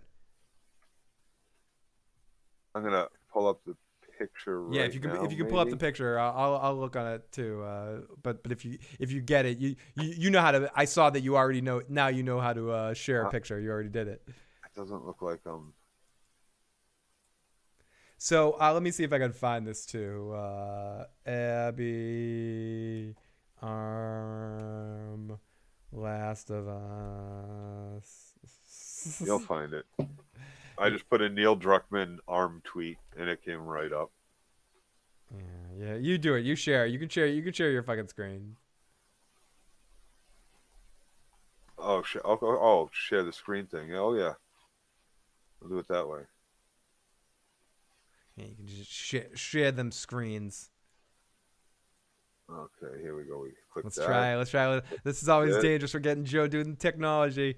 Do it. Oh wait, I gotta grab it. I think I gotta put it. Yeah, once it shows up down there, I gotta present. Oh, bend over. Present that shit to me, Joe. Present. So okay, there we go. We're getting in a second. Okay, So here we go. That's the arm. So if the arm looks like that, you're happy, right? Yes. If her like that's dude, that's a big fucking arm. Yeah. So I mean, that's what I'm saying. Like ultimately, I don't want to. Maybe it's they haven't cast the character yet. But how do you show that? I mean, and we were making a big deal of this shit. I was making a big you were deal making of a big it. deal of it. Yeah, you were. Like we were. specifically, and then that got tweeted while we were alive. Cast, yeah, while we were live. Like that, somebody's got to be watching us. Yeah, I mean, I really think, and if that's the case, like know this, I love your story, Neil. Joe, all right, get close. But close. The series was lacking. You know, you can get in touch with the Issues program with Phil. He'll get you in touch with me. You know, have your people call my people, so to speak, and we can really, you know, Joe, give you a little tell push him how in you the right direction. Tell him how you felt, Joe. Tell him how you felt about what he did to your baby. What did he do to your baby? You touched me in some places, and in other places not so nicely. Yeah. No, in all honesty, dude, you did good, and could have been a lot better. Could have been a lot better as far as the series is concerned. Game is still a masterpiece. 1, 2 factions, Left Behind, all of it. I've made some promises that I'll keep up before season 2. Before season 2 airs, Joe and I will live stream, or I'll play with Joe as my Mickey in the background, and we'll live stream both games on the Twitch channel. So make sure you're subscribed to that. I'll make sure I share that on a live stream before we end up doing that. Exactly, Luna. They know. They know. Stop touching your dirty locks. I can't help it. I always want to touch my dirty locks. Everybody. No, don't tell anybody to stop touching me. Joe, I love you, buddy. We'll talk to you guys next time. We'll be back really soon to talk about another show or another roundabout kind of situation. It's been awesome talking to you guys. Make sure if you haven't already, check out Teflon TV. Tony and I were live over there earlier talking to one of the actors from From. I'm going to try to get Joe on From when I get my MGM subscription. Make him watch that and see if he wants to do live streams and the recap of that. But Joe and I will definitely be back ASAP to talk about some more fun stuff. Next week, do you want to do the first 2 hours of The Last of Us? Maybe. Let's talk about. We can definitely talk about that. We can stream that for people. Very much a possibility. You're like just the first 2 hours, just to give you a feel for it, and you play like the intro and shit. I'll come over and we'll do it together. I will give you a very possible. I can bring my machine, so you don't have to like set up new shit or whatever. Just log into or download it. That could work. So make sure you're subscribed to Phil the Issues Guy. But you'll have to let me know so I can put it back on my machine. We'll talk about that off air. I gotta check my schedule before I commit to something. Joe, come on. Well, it's next Sunday. It's our time period. Put me on the spot live on stream, you fucking asshole. The viewers want to know. The viewers want to know. Don't touch Joe Dirty Locks' hair. Unless... Oh, yeah. Unless, I mean, there's exceptions to that, but for the most part, you're right. Love you guys. We'll talk to you guys soon. I get a little dirty. And he's got some locks. The new episode of I wish I caught up to it. I know Joe doesn't feel it, but I did watch a few episodes and I enjoyed it. I'm just way behind. Otherwise, I would be talking about that. I did not enjoy the first few episodes of Succession either. Yeah, I thought it was. Let's stop for a second. We're not ending quite yet. We're not ending quite yet. We'll talk about Succession here for a second. I've watched 3 episodes of Succession and I liked all 3. I just wasn't pushed to watch the whole thing at this point. Me either. Same thing. But I liked it. I liked what I watched. It was really good. Yeah. I thought it was really good, and I'll probably catch up and watch the whole series at one point, but I'm not caught up now to talk about the new season. But everything I saw, I liked. And I don't know about you, Joe. Like, everything I saw about the series, I liked. It was just one of those series. The thing about it, okay, now that this is the final season starting or in the middle of or whatever, which now that I know has happened, I might actually go back and watch the whole thing because I know it's going to have an ending. I know it's going to have an ending that the producer and writer wanted, that they wrote to get to. So, and it's not like it's being forced to stop, or they were like, you're not going to get next season, so make this one your last one. No. This was them saying, we can wrap this up now. We should wrap this up now. We're at the height of our shit. Let's do it right. Let's do it the way we want. Let's move on to our next thing. Let's not get pigeonholed for another 4 years into writing shit and it seems like it's The Walking Dead. It seems like it's a really good cast. It has a really good energy to it, and I'm excited to watch this thing at some point, but I'm just not caught up, so I can't talk intelligently about it at all, other than say I know it's good. Like I know it's good. Say this: keep those hearts coming. Keep those hearts coming. One of the reasons Katie and I did not continue watching it was because she found it particularly difficult, and I agree with her to a point. It's hard to root for any particular character when every character is a fucking asshole. Is it like an Always Sunny kind of thing where every character is an asshole?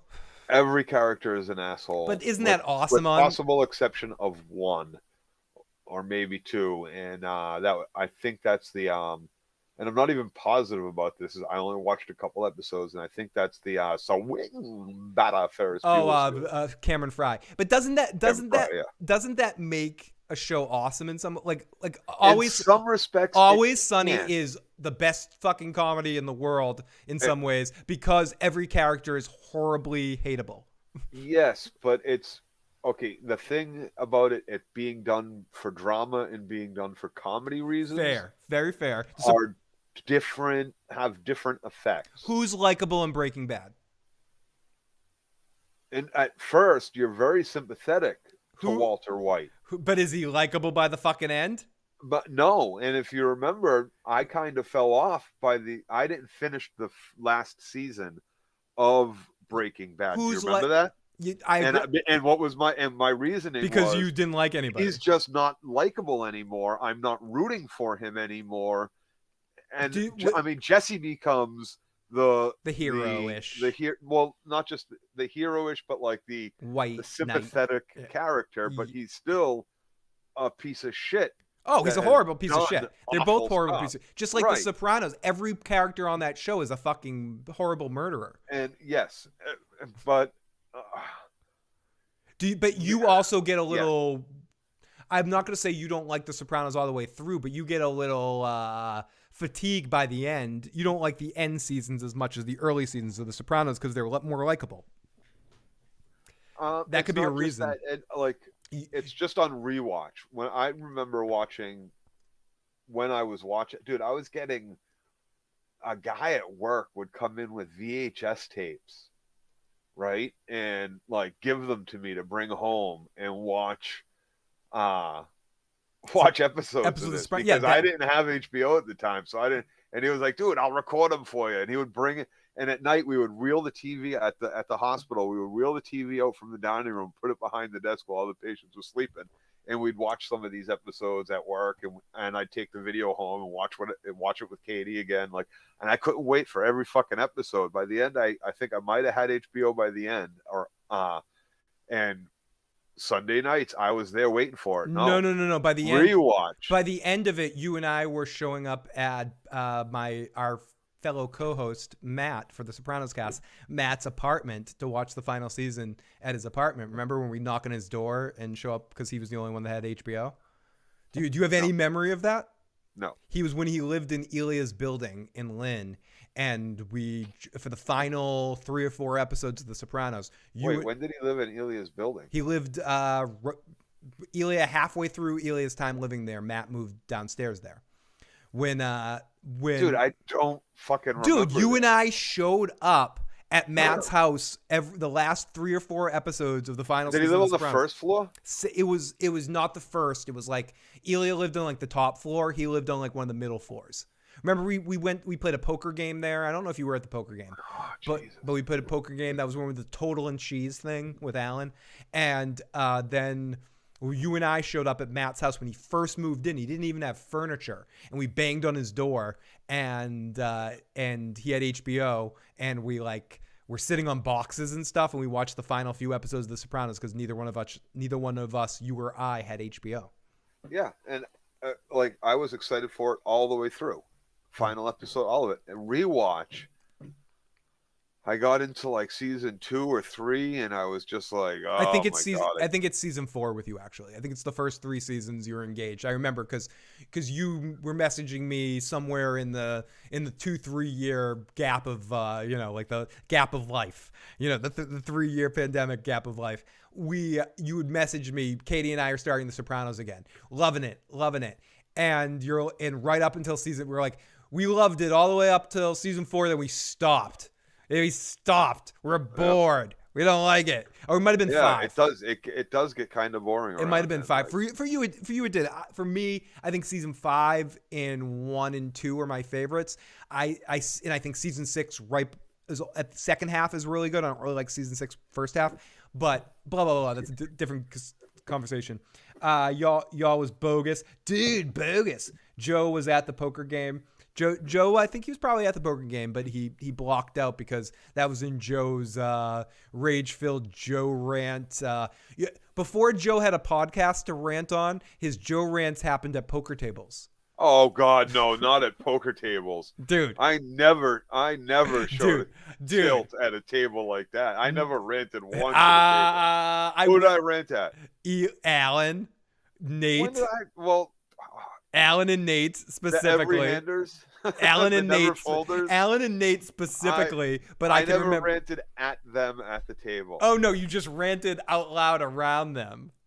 No, not at the table, not while we were playing. Do I have to patch Matt in right now because I? Yeah, dude, do it, man. Because no, never did I. Maybe once at Nate. Dude, we called it Joe tilting. It wasn't ranting. It was Joe tilting. No, you would. God, Dave, you hated Dave. I would be very antagonistic towards Dave. You yelled at Dave too. We all yelled at. We traumatized Dave. I tried to make his game better by shaming him. You're like an angry dad that's like, catch the fucking ball. That's what kind of encouragement you give Dave. I told him I definitely clued him in on a big tell of his.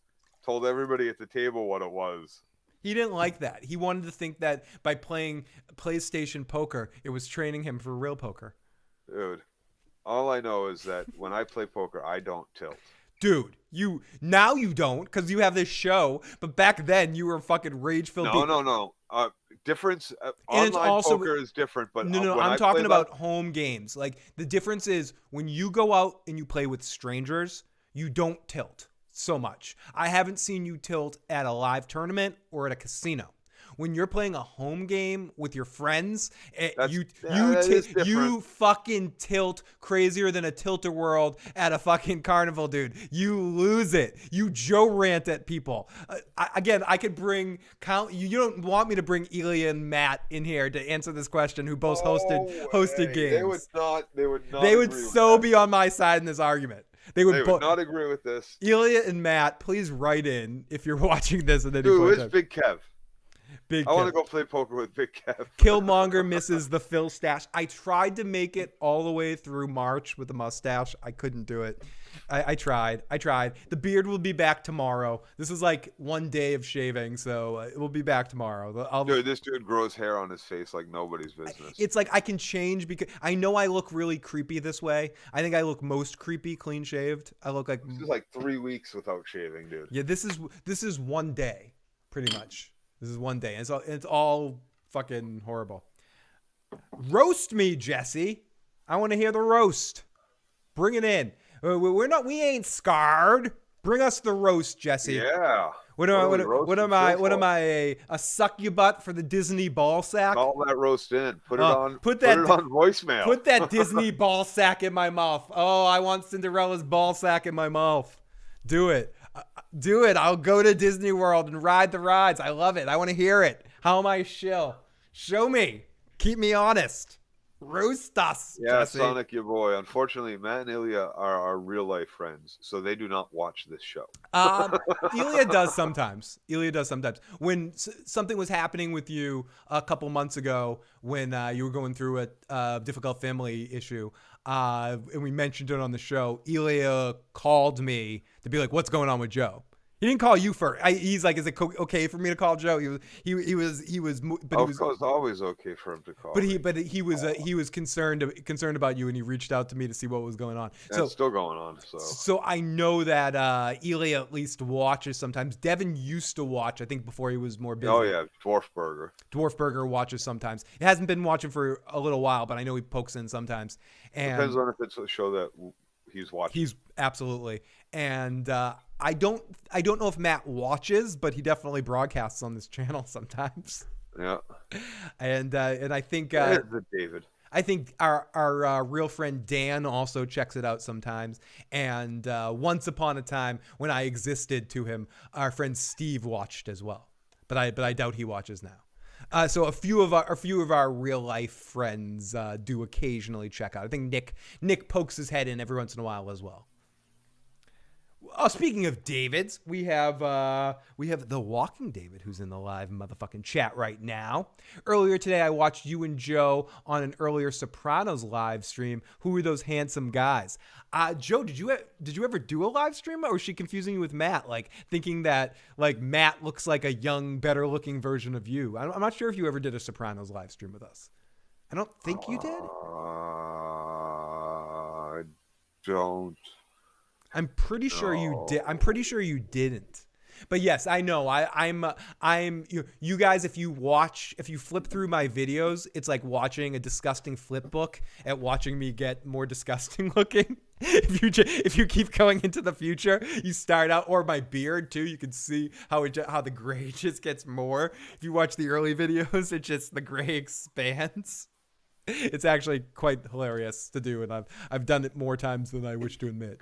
I want to make one of those fading gifs that just shows our faces go decrepit for the years of doing the podcast show to the end. There you go. Share that. That'd be amazing. I gotta put that shit together. Dirty Locks will be inducted as a suspect after an intense interview. Again? That happened 20 years ago. He was suspected of crimes. Hey, put that up. Which one? Oh, okay. Give me 1 second. Oh no! What is this? That's Joe Dirty Locks and oh wait, I got to put it on the screen. I don't have it right yet. Wait, give me 1 second, Joe. There it is. This is co-hosts. This is Joe with short hair and Joe. Do not share any of those other photos I know you might have hanging out around there. Joe's got some naked photos of me in the woods in the 90s. But this is Big Daddy Matt and young Joe Dirty Locks with short hair, for those of you. I shaved my head, and this is the dreadlocks that grew from that cut. Oh, that was the last Joe haircut right there? Yeah, it was the last Joe full haircut, yeah.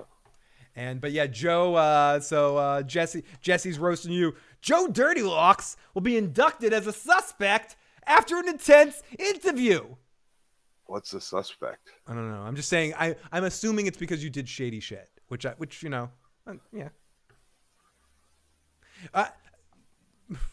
I'm all about the shady shit. Nick and I were once talking about Joe rants when he didn't have a show to do them at. Nick and I were talking about this the other night. We went to a Jane's Addiction show at a college campus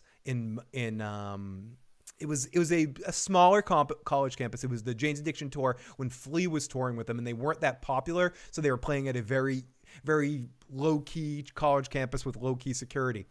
And actually during the show, after the third song, the crowd knocked down the front gate and started jumping at the front of the stage and started jumping on stage, and the show stopped, and then they did a quicker show.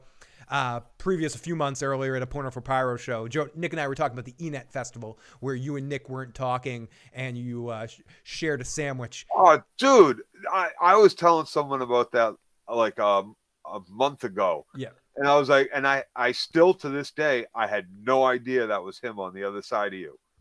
And I know because I looked at him. He was wearing a hat. Down and wearing a hat, and he had cut off all his fucking hair. He was wearing a hat. And then I looked at the guy standing up behind him, and I'd never seen him before. That was Eric. Yep. And then I sat down next to you, and I was like, I'm sitting next to two people I don't know, and my boy Phil. And basically, turns out like I wanted to.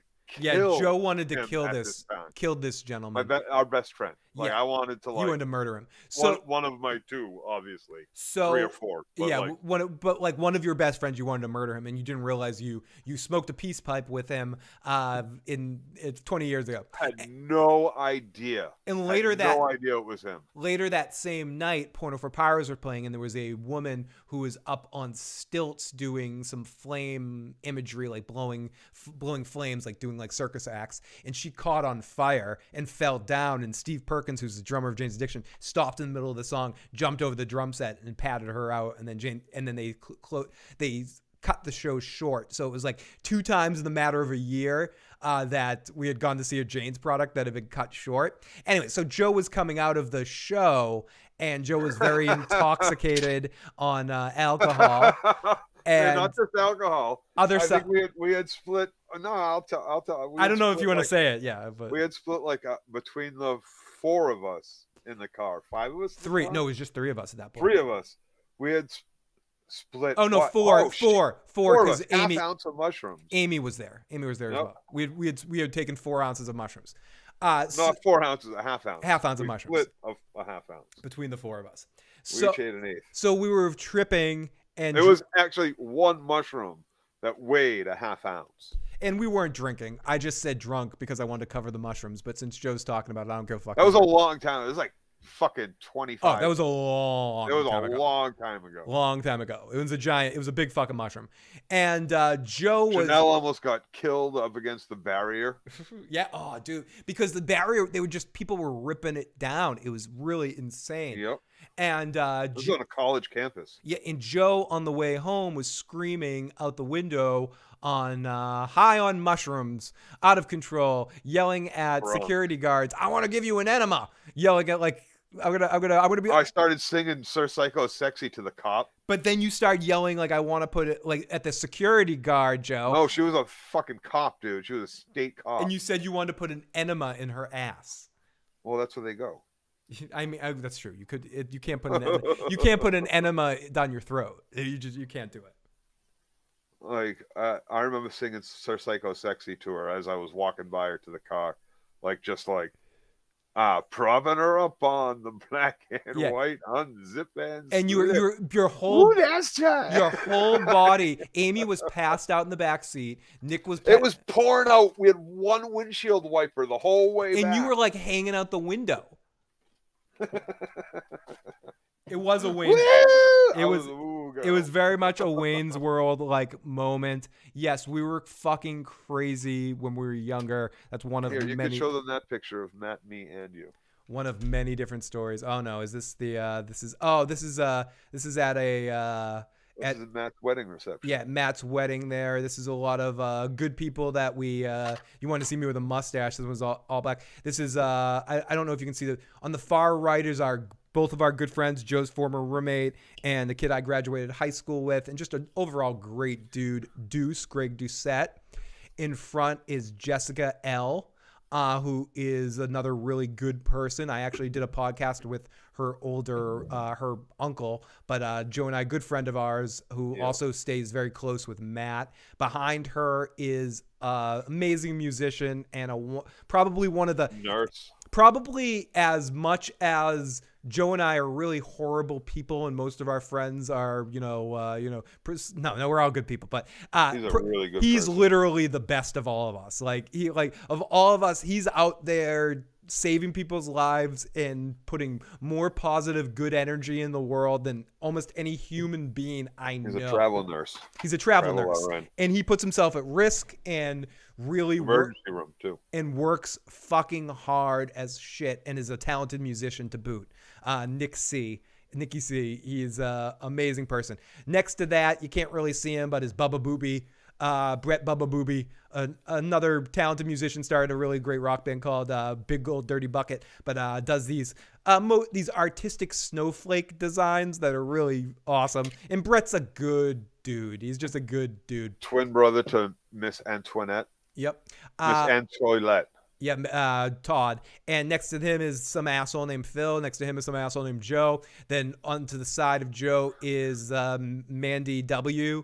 And below her is Christina. And next to her is Sherry. And in front is the Big Daddy.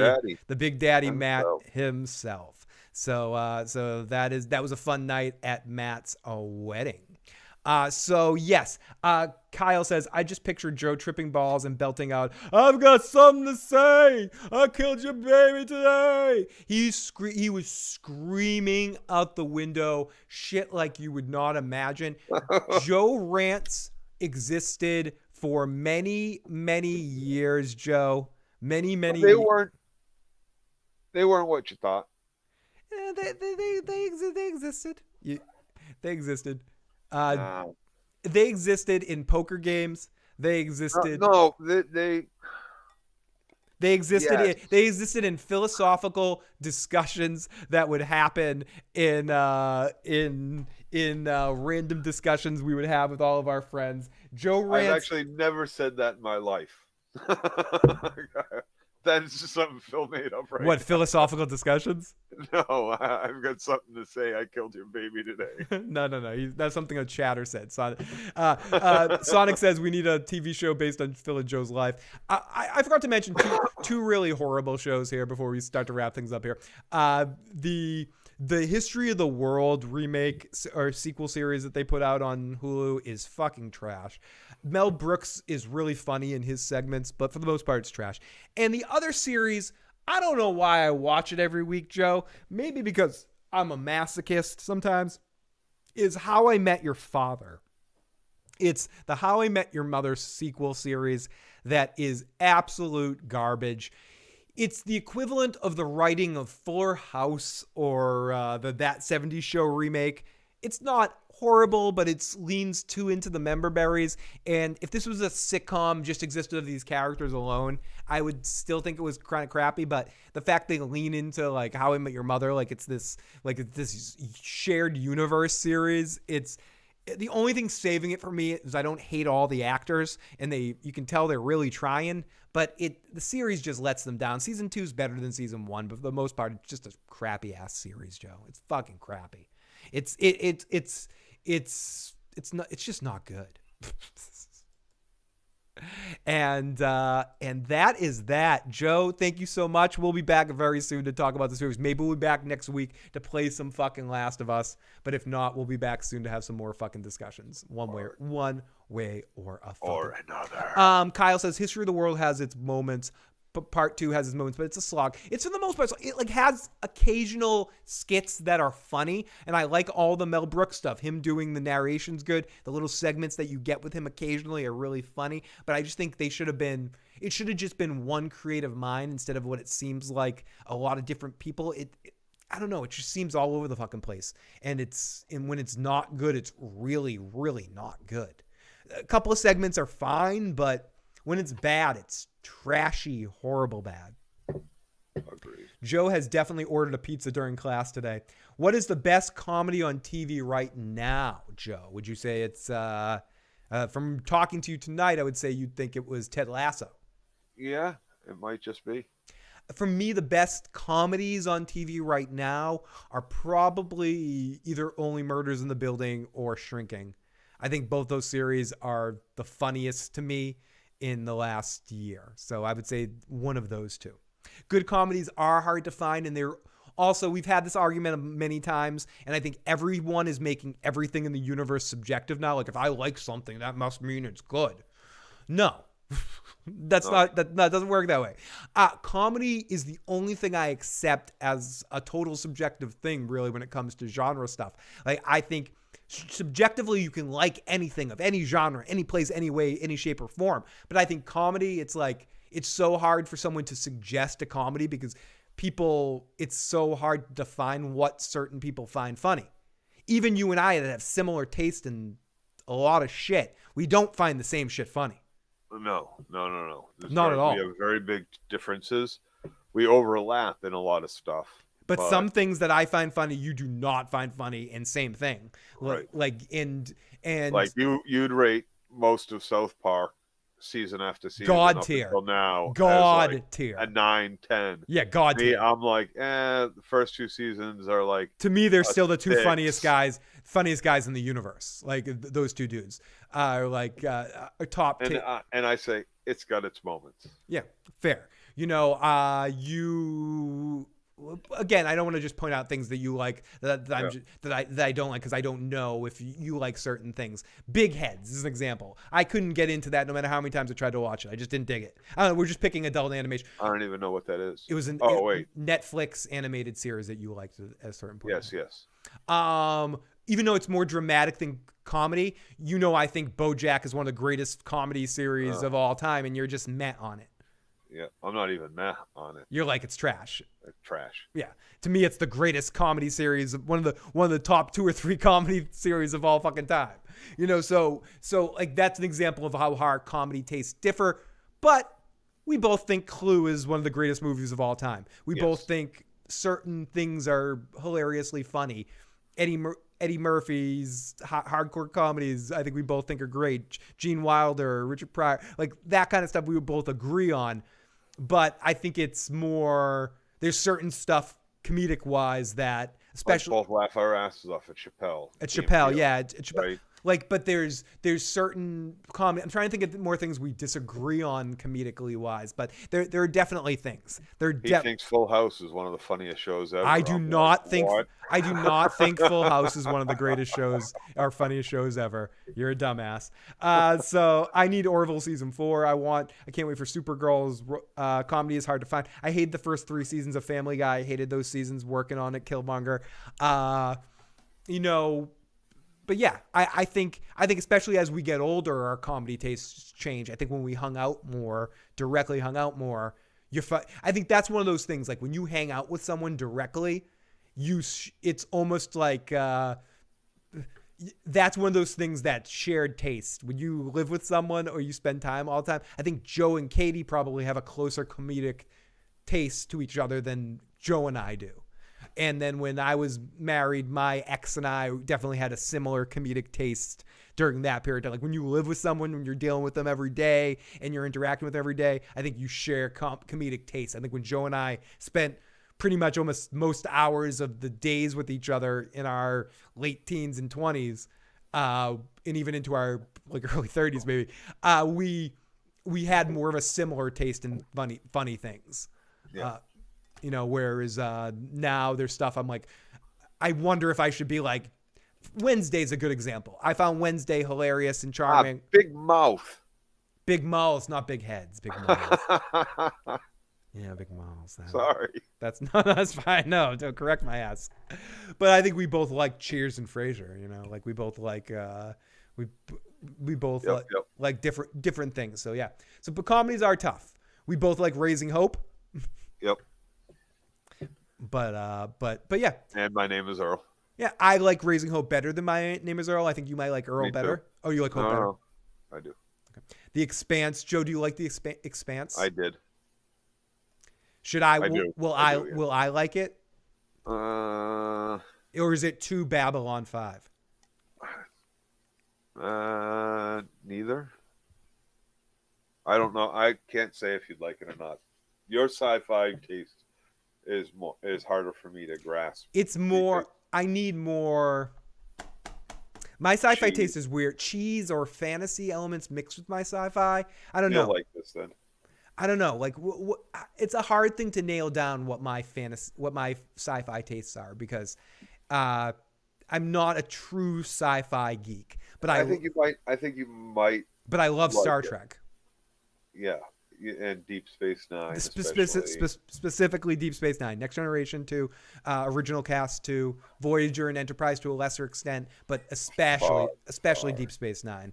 Your cloying, copying Babylon 5 Picard and Lower Decks. Phil Phil, have you watched Andor yet? I haven't, but so many people that I know. I watched the first couple episodes, and I was like, nope, it's not. People love it, Joe. People love it. It's the best Star Wars since what? No, thank you. Okay, Joe's not feeling it. Was just talking about Earl, the episode when they almost go nuts trying to recycle and clean up the world. That was great. Phil and Joe, what are your favorite genres? What are your absolute favorite genres? I would say for me, and I'll pass over to Joe, my favorite genre is probably dark comedy. When a dark comedy that borders on drama. Things like early Sopranos, Breaking Bad, which I know Breaking Bad's like an action drama. People would say, or Better Call Saul. Ricky Gervais show. Have you watched that Ricky Gervais? I haven't, but I've heard of it. People compare it to Shrinking. Fucking unbelievable. People compare it to Shrinking a lot, actually. So I like a series to have a dark sense of comedy and a sense of edge to it. So even that's part of the reason why I like Deep Space Nine over other Star Treks, because Deep Space Nine has that with Garak and Quark. So I like not nearly enough, but a little bit more than other Star Trek, and it feels more organic than what they tried with Discovery with that shit. So I would say my favorite is dark comedy with dramatic elements, or dramatic elements with dark comedy, like that fine line where that Soprano, the Oz, Sopranos. Comedy. Those aren't comedies. They're dramas that use dark comedy as an element. Occasionally. A lot. The Sopranos, early Sopranos, in Breaking Bad, both. Oz to a lesser extent, but early Sopranos and Breaking Bad, rewatch that shit. They use a lot of comedy. And it's dark, fucked up comedy. When Walt and Jesse are disposing of a body in season 1, it's funny. It's darkly, sickly, twistedly funny. Everything that happens when Big Pussy and Polly are in a Starbucks complaining about all the shit that they're complaining about. Yeah, no, the Pines. It's like dark in Pine Barrens. Yeah, it's dark comedy in a weird sense. Yeah. And I would say it needs to border either side. Those series border more on drama with dark comedy elements, but it's also dark comedy series that border with dramatic elements. Shows like dark comedy is definitely probably my favorite. One of my favorite all-time movies is Harold and Maude. Oh yeah, it's good stuff. And stop saying Jesse. What's your favorite kind of cheese though? I would say ultimately Robusto cheese. Like, it's hard to say. The cheese I eat the most is mozzarella because of pizza, but no one would say mozzarella is their favorite kind of cheese. Because it's a very undescript cheese. You're disgusting. Blue cheese, Asiago, and or Parmesan. Parmesan might or Lorraine.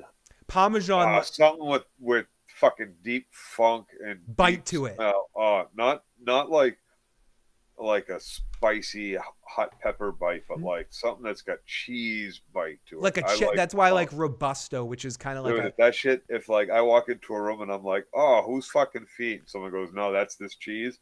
I'm taking a bite. That's a good tasting cheese. I agree. Like, I don't want to lick someone's foot that smells like that, but if I know that smell is coming from cheese, I'm fucking down in that shit. Yeah, cheese. I would say ultimately, though, when I really look at it, if I combine the cheese I use the most, that most answers that question as well, the answer would be Parmesan. Because I put it on fucking everything, and good Parmesan cheese fits that description that you can smell it in the room, and it's like, like it has this weird sort of... That's bad foot smell. Yeah, but it's cheese. But it tastes so good. So I would say if I had to pick one, because I use it so much on pizzas, and it's what elevates my tomato sauce and my fucking pizzas is the fucking Parmesan. So I would say it's probably Parmesan cheese. Killmonger says pepper jack. Jackie says goat cheese is the best. Dirty likes the feet, says Jesse. Hey, anything from the foot to the head. Whatever, it tastes delicious. But I mean, the cheese I eat the most is mozzarella because of pizza, but it's not my favorite because mozzarella is like a nondescript cheese. There's no flavor. Every cheese has its right place, and they all taste good on pizza. Like you ain't taking American cheese and being like, No, like putting that shit on pasta like it's Parmesan. But right? to some people, the only way you make a cheeseburger is with American cheese out of a fucking or grilled cheeses. Like those two things don't taste good with expensive cheeses as much to certain people. Every cheese has its right place, but some cheeses are just good on their own. Yeah, no, and I would say almost all cheeses are good on their cheese own. Cheese is one of my weakness foods, and I feel the same way, Joe. Like especially like if you take me to a wedding or a party, I am rude. I eat so much cheese. Like I am like at the wedding and party, I am camped at the door where the fucking where the platters come out, and I'm taking a fucking scallop and bacon and a stuffed mushroom off of I'm taking like 3 of each fucking off of every tray that comes out. I'm at the I'm at the cheese table, seeing how much I can get away with getting cheese, as many pieces of cheese and crackers as I can. I want either the stuffed mushrooms or the fucking scallops and bacon to just keep fucking coming. Just leave me with a tray of each, and I won't bother you again tonight. Like I'm not talking about for the table or for like. Just put those down in the corner next to that flower vase and piss off back to the kitchen because I'm going to eat that whole tray. That in an open bar, I'm all fucking set. Yep. I am all set. Jackie C says she's taking all the shrimp. When I go to, I like the shrimp, but no. I'm down in the cheese. I'm also, because I'm just a weird eater, I'm going to each table. You know how they bring out the bread and butter, and then people just end up sleeping on the bread. The bread and oil. I go to each table and steal people's bread because they're just abandoning it at the end of the night, and I only eat like 3 things. So when I go to like an event like that, I down so much bread because you need it for me to combat the open bar situation, which you're trying to break the bar. It's like you're trying to beat the casino when you go to an open bar situation like that, and you're trying to make sure the people get their money's worth. It's like I've only been once in my entire fucking life to like an inclusive resort kind of situation. It's like if on my honeymoon, and I don't know why I put air quotes, but like when you're in that situation, you're like, if we spent our wedding fund, like what we made in our from our gifts on this honeymoon, if I'm spending all this money here, I'm getting my money's worth. I was like drink and they're all you. I was just loading food after food. Like I'm trying to break the bank. Like I'm getting my fucking money's worth. Yep. And if I'm going to an open bar situation, I'm getting my fucking money's worth. I get to know the bartender. I'm like, we friends here, It's to go to Scrubs. I'm like Bob Kelso. I'm like, I'll have a. And on the way out, you say, hey, and I'm just gonna grab these 2 bottles right here, and you start heading out. Because it's still open bar, and why the fuck do they care? Exactly. Peter Griffin says, Phil, great interview with Jerry. I mean, Jamie Maguire today. That was so awesome, so amazing of Tony to invite me on to join him on that adventure and get to talk to that actor today. He was really awesome, and it was just a lot of fun. It was really fun getting to chat with him about his role. If you haven't checked that out, make sure you go over to Teflon TV and check out the interview with an actor from the series from today, Jamie Maguire, who Tony and I both call Jerry Maguire at different times in the stream, I believe. But definitely check that out. And yeah, so at these open bars, I am definitely trying, or I'm the same way at a casino, Joe. If I'm gambling, and I know I'm paying for it by losing money if I'm potentially losing money at the table, but if I'm at a casino as well, you bet I'm making the waiters and waitresses work and getting me as many drinks as possible. Or Olive Garden at the all-you-can-eat pasta thing. You bet keep it coming. Yeah, at Olive Garden, they're pretty good about keeping it coming because the waiter and waitress want that tip. And that's the only time to get Olive Garden because you're not getting on the menu. They actually make that shit fresh every day, which is when you get the all-you-can-eat buffet, and it's like the different sauces that aren't their normal sauces. So that's when to go there because otherwise you get the chain like out of the pocket, but they actually make fresh sauces when they do like the 3 cheese one and the Alfredo ones and stuff. When you can go there and get the all-you-can-eat or stuff like that, they're making that fresh. Sorry. And the other thing is the casino where we are, the Encore, is not good. I don't give a fuck where you're sitting in that place. They do not come quick. Those waitresses do not come quick with a drink. You have to be at the bar playing the video poker. That's it. That's it. And even that bartender is mostly making drinks for waitresses. Foxwoods in Mohegan Sun are far better at that, but even they're bad. Even they pale as comparison to Atlantic City and Vegas. Atlantic City and Vegas, and even some of the bigger places in Vegas suck. Like if you go to old Vegas, pro tip, and I learned this from Nick, and I think Joe would probably agree with this as well. You want to get drunk in Vegas? Do not go to the Strip. Go to Old Vegas, which is, what street is it called again? I'm blanking on the name it's called, but Fremont Street. So you go to Fremont Street. There's smaller places.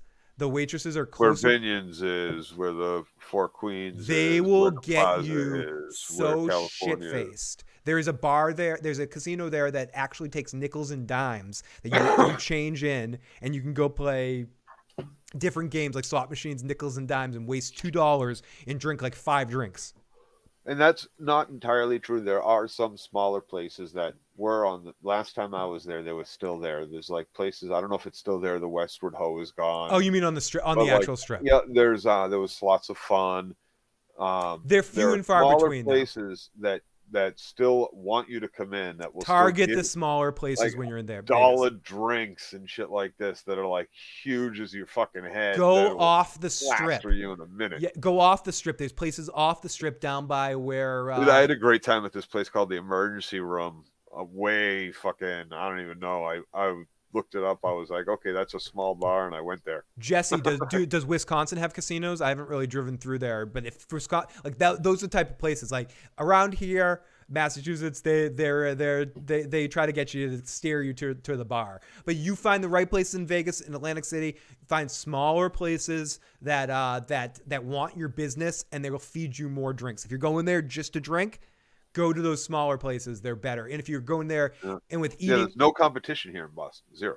Yeah. I mean, they're going to open that up area. They voted there's going to be a poker room that opens up, like a whole standalone poker room eventually. And maybe there'll be. But it's still run by Encore.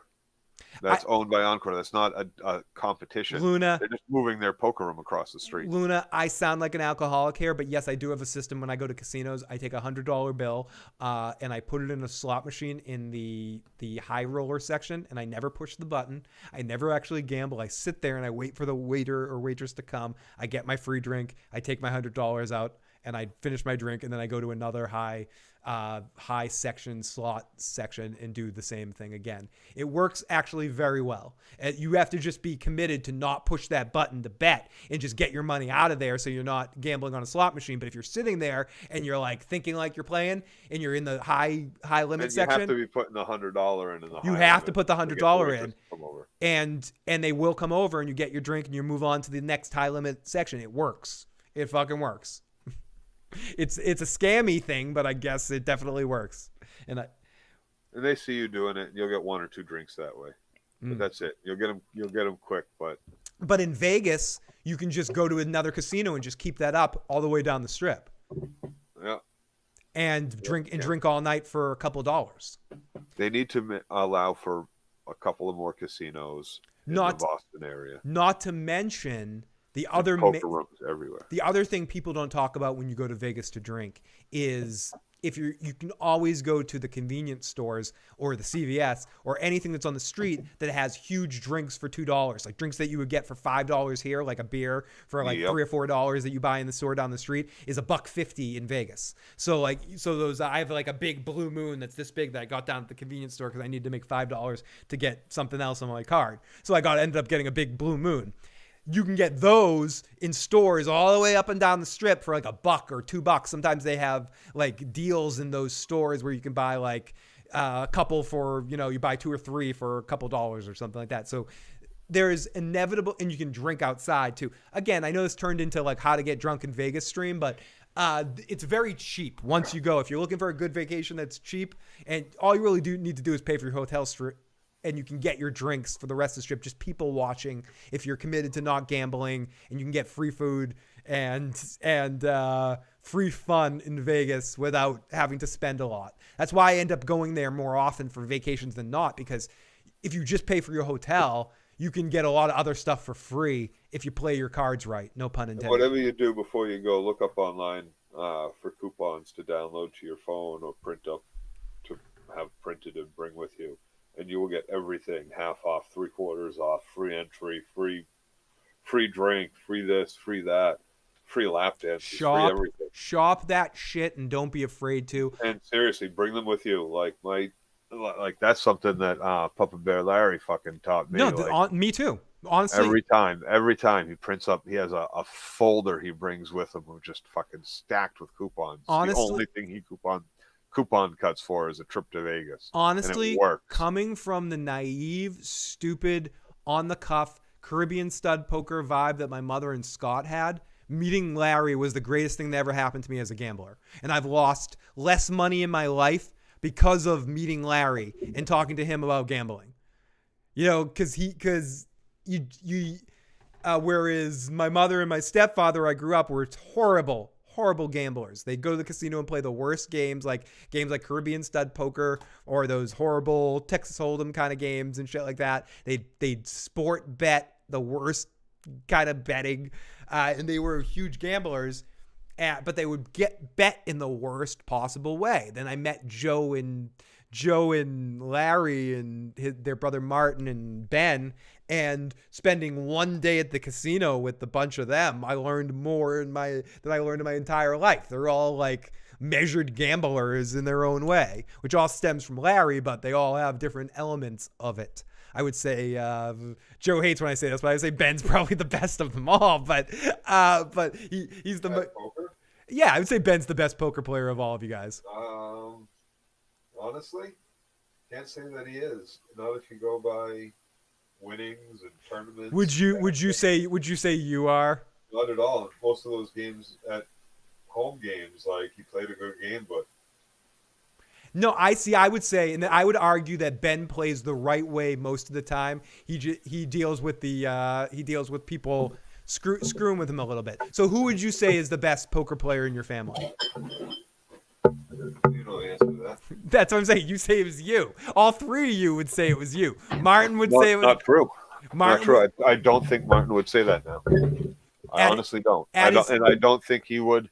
Ever since that win I took home from the Silver Fox, and he watched me play. So you think Martin would say you were a better poker player? I know that I've cashed in more tournaments than him. And would Larry say that you were a better poker player than him? No. He would not. Would Larry say? I have a better question for you, Joe. Would Larry say you were a better poker player than Martin? I would not, and I'll tell you why. He wouldn't say either of us is better at poker because he knows how competitive we are. Right. So he doesn't want to. Now, there's some things fuel the flame. We will There's no doubt of You want to ask who's a better chess player? Who's a better? Who's a better? Across the fucking board is Martin. Period. Who's a better basketball player in their prime? Martin. In their prime? No fucking way. Me. Yeah, you and your prime, but you never really played Martin in his prime versus your prime. No, but I played him when I was nowhere near my prime and he was in his prime. Yes, remember absolutely. that. Absolutely. So gambling wise, I have a lot of respect for you, Larry, and Martin in poker. I don't mean to. And Ben. I don't mean to prop Ben above you guys, but I've seen Ben in some amazing situations do some of the best poker reads I've ever seen this side of Daniel Negreanu. When Ben is on his game, he's sort of unstoppable. And I guess that's why I'm high on Ben over you guys a little bit. But Ben doesn't always play his best game. I think Ben has a little bit of that Larry when sometimes he fucks off. He's too lazy to play real good poker. You are more committed to your game. When you play poker, you're in it to play it, and you're locked in. Larry and Ben aren't always locked in. But see, my whole thing is I can't afford to lose. So I'm going to sit there for as long as it takes to win without having to put in any fucking more money.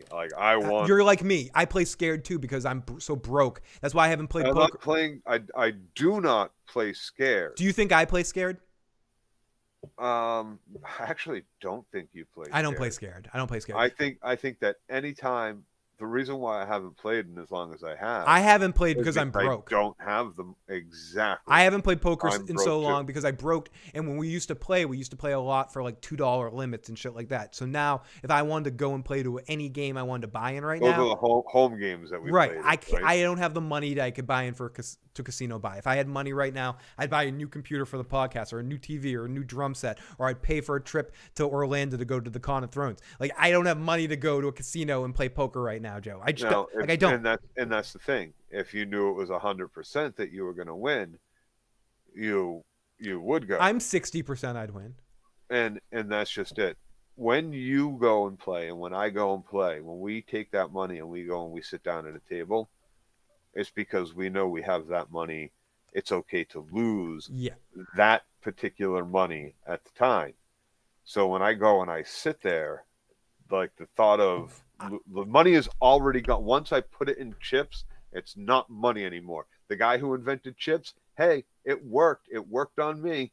Once I hand that money over and they hand me a whole bunch of little pieces of fucking plastic and clay, I'm like, woo, toys. You're also like, I want more toys. You're also more of a lover, even though you've won your set of tournaments. You're more of a lover of cash games than I am. I am a bit, when it comes to playing poker, I am 100%. Like, I like tournament play way better than cash games. I don't know. I like limit, and I like you like limit. You like limit. And I like tournament. But your best game, Joe, and I've said this millions of times, your best game, because of your repetitive nature, it's why you're good at like StarCraft and shit too when you get locked into it, like, is limit hold'em. Like, when you're locked into your limit hold'em game, you're very effective in that game. I could sit there for 13 hours and yeah. Jackie C says she plays blackjack in a casino. If you go to a casino, I highly recommend playing one of four things. Nothing else. Play blackjack, play craps, play baccarat, or play poker. None of the other games you should play. Okay, so this is what I say you should play in a casino. Don't sleep on baccarat. Baccarat is off the table. Baccarat is off the table. You play nothing but blackjack. If you know perfect strategy, that is the lowest odds by 0.01% than craps. If you play craps, I suggest betting. I was just about to say, like, let me cut off Joe here for a second, because Joe plays, if anyone's ever played craps, and some people, I know the end of this podcast is going to be like French to some people, because they're just like, we don't understand what you guys are talking about, but we're going to talk a little gambling here. So Joe plays craps. Everyone plays pass or no pass. Pass means you're rooting for the house to lose. No pass means you're rooting for the house to beat the people. Joe bets on the house beating the people. And listen, the way, and you're like, well, it makes sense, right? The house has the odds, right? No, I know you, but you play, but everyone hates you at a craps table. And here's the thing: when you lose in craps and you play the way everybody else plays, you lose every bet you have on the table at once. When you lose the way I play, you only lose one bet at a time, right? It's much better. I must admit, craps is lost on me to a certain extent. I did make money with Nick one night on craps, but I didn't know what the fuck I was doing. Luna says blackjack is... Dude, Nick is like the luckiest fucking craps player. I've been to the... So me and Nick used to draw like at 1 or 2 in the morning when we'd be drunk. He'd be like, let's go to Foxwoods. And we'd drive down to Foxwoods. And he'd be like, here's $50. Like, seriously, he'd hand me $50. And then he'd be like, let's go play craps. He's a great person to gamble with for that very reason. This happened like 3 times. He goes, just do what I do. And this is before I really played craps or anything else. And I would do what he does. And dude would just make fucking money. We've talked. Then he'd go over to blackjack and lose it all in a second. In one hand. In one hand, he's a horrible blackjack player. Nick is one of those guys that when you're at a casino with him, it's always an adventure. We were at I don't know if Joe was there at the time. I think I was with a couple few other people. I think Joe was somewhere else, but at my bachelor party, which was at the Foxwoods Casino, Nick, we were playing some game. I forget what game it was. Craig was there. I know Craig was there, and I know a couple of other people were there. I forget who else was there. I think Pete was there. And Nick thought the dealer fucked up. He's like, you fucked up. You made me lose. And the dealer was like, no fucking way. Nick freaked out at this dealer, started yelling at this dealer. The pit boss came over, and he's like, take me in the back. Take me in the fucking back. I want to see the camera. And fucking God fucking shit, motherfucker. He screamed so loud. They brought him in the back, drinking all. He's dragging his drink back there, slurring, screaming, losing his shit. Brings them back there, comes out with his money. Goes, yeah, I was right. And they're like, we're sorry, sir. So he's very fun in a gambling situation. Last time I was at a casino with him, we got thrown out because he was winning too much money, right? Possibly banned for life. Jackie says the only casino I've ever been to is Indiana. Best scene in casinos when Sharon Stone tosses all those chips in the air. Love is strange. The Usual Suspects will have a poker game this year. I hope we have a poker game this year. I'd love to play poker with Bridge and Tony and Joe and Matt and everyone. That would be fun. Blackjack is the money game, says Luna. Hit him and quit him. I think that's the key to blackjack is, I mean, obviously playing perfect strategy and all that sort of stuff, but it's understanding the rhythms and getting out of there before you lose all your money. Plus one, minus one while you're doing perfect strategy. Like, you got it made. You honestly have it made. There's nothing better. It's almost a guaranteed win. But the only other game aside from blackjack, craps, that I would play in a casino is poker. Yeah, I mean poker. And at this point in my life, it's the only game I'll play in a casino. It's the only game I'll play anywhere, and I'll only play it in a casino or a card room at this point. It's for the most part me the same. Otherwise, sometimes I can get conned into playing blackjack or other table games when I'm at a casino hanging out and I just want to have some fun. Usually I'll watch people and get the free drinks and hang out and just have a good time. But sometimes I will be going through. Another story for the Book of Phil. Yes, Luna, another story for the Book of Phil.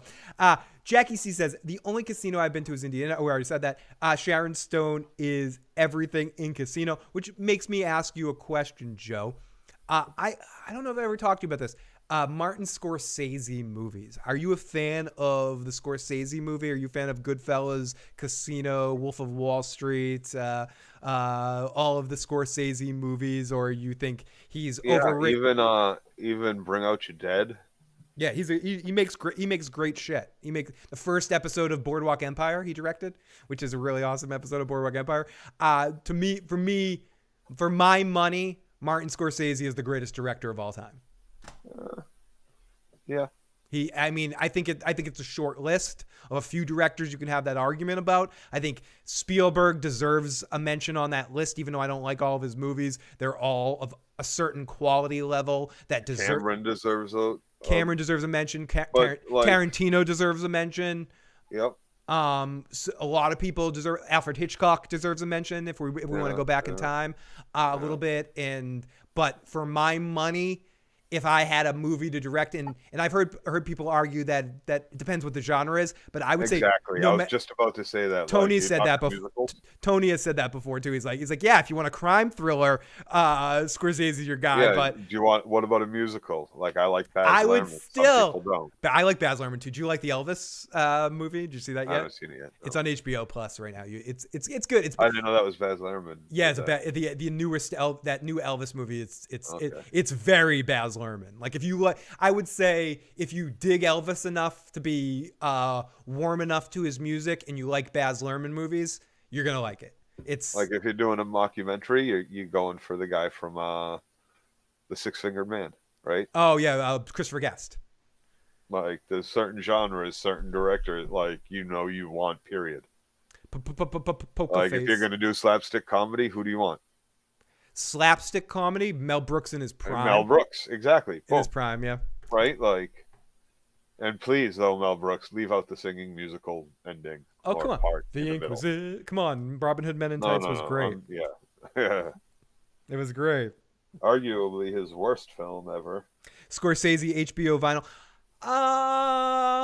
Yeah, it was. I mean, I think the biggest problem with Robin Hood Men in Tights is you have such a good cast. You have Dave Chappelle and Carrie Elways there that I think could have in its own universe been really funny together, but they just don't. He just doesn't write them funny as much as I like Lewis there, Richard Lewis. I don't think he's captivating enough in the movie role. I think he's funny on Curb Your Enthusiasm and in his stand-up, but I don't think like having him be the villain in the movie even, I think takes away some of the credibility of it. I think they almost should have cast Alan Rickman in it too. And like Alan Rickman done a comedic version of his same character. I think that would have worked better.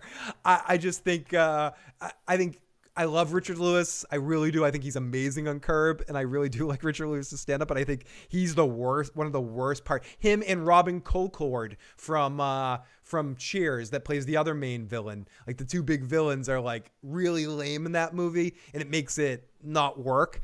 And it's also too specific of a genre. It should have been more like fantasy movies in general. We should have waited a few years and ragged on the Lord of the Rings too. I think it would have worked better. But anyways, Joe, I'll finally let you go. Thank you, everyone, for joining us for tonight's stream. We know it's not our usual stuff, so we won't get as many heads here because we're not talking about a specific show, but we appreciate all of you guys that joined us tonight and joined us for the Last of Us season and helped make that a really good season for us. And to all the motherfuckers that are clicking on my Better Call Saul video right now, if you're watching this, God bless you, motherfuckers, too. Please subscribe. Stick around for more. I might do a Better Call Saul video this week just to thank you for that fucking 100,000 this week. You guys are awesome. Toast to you. I love you guys. Talk to you next time. Let me get on before we go on another rant.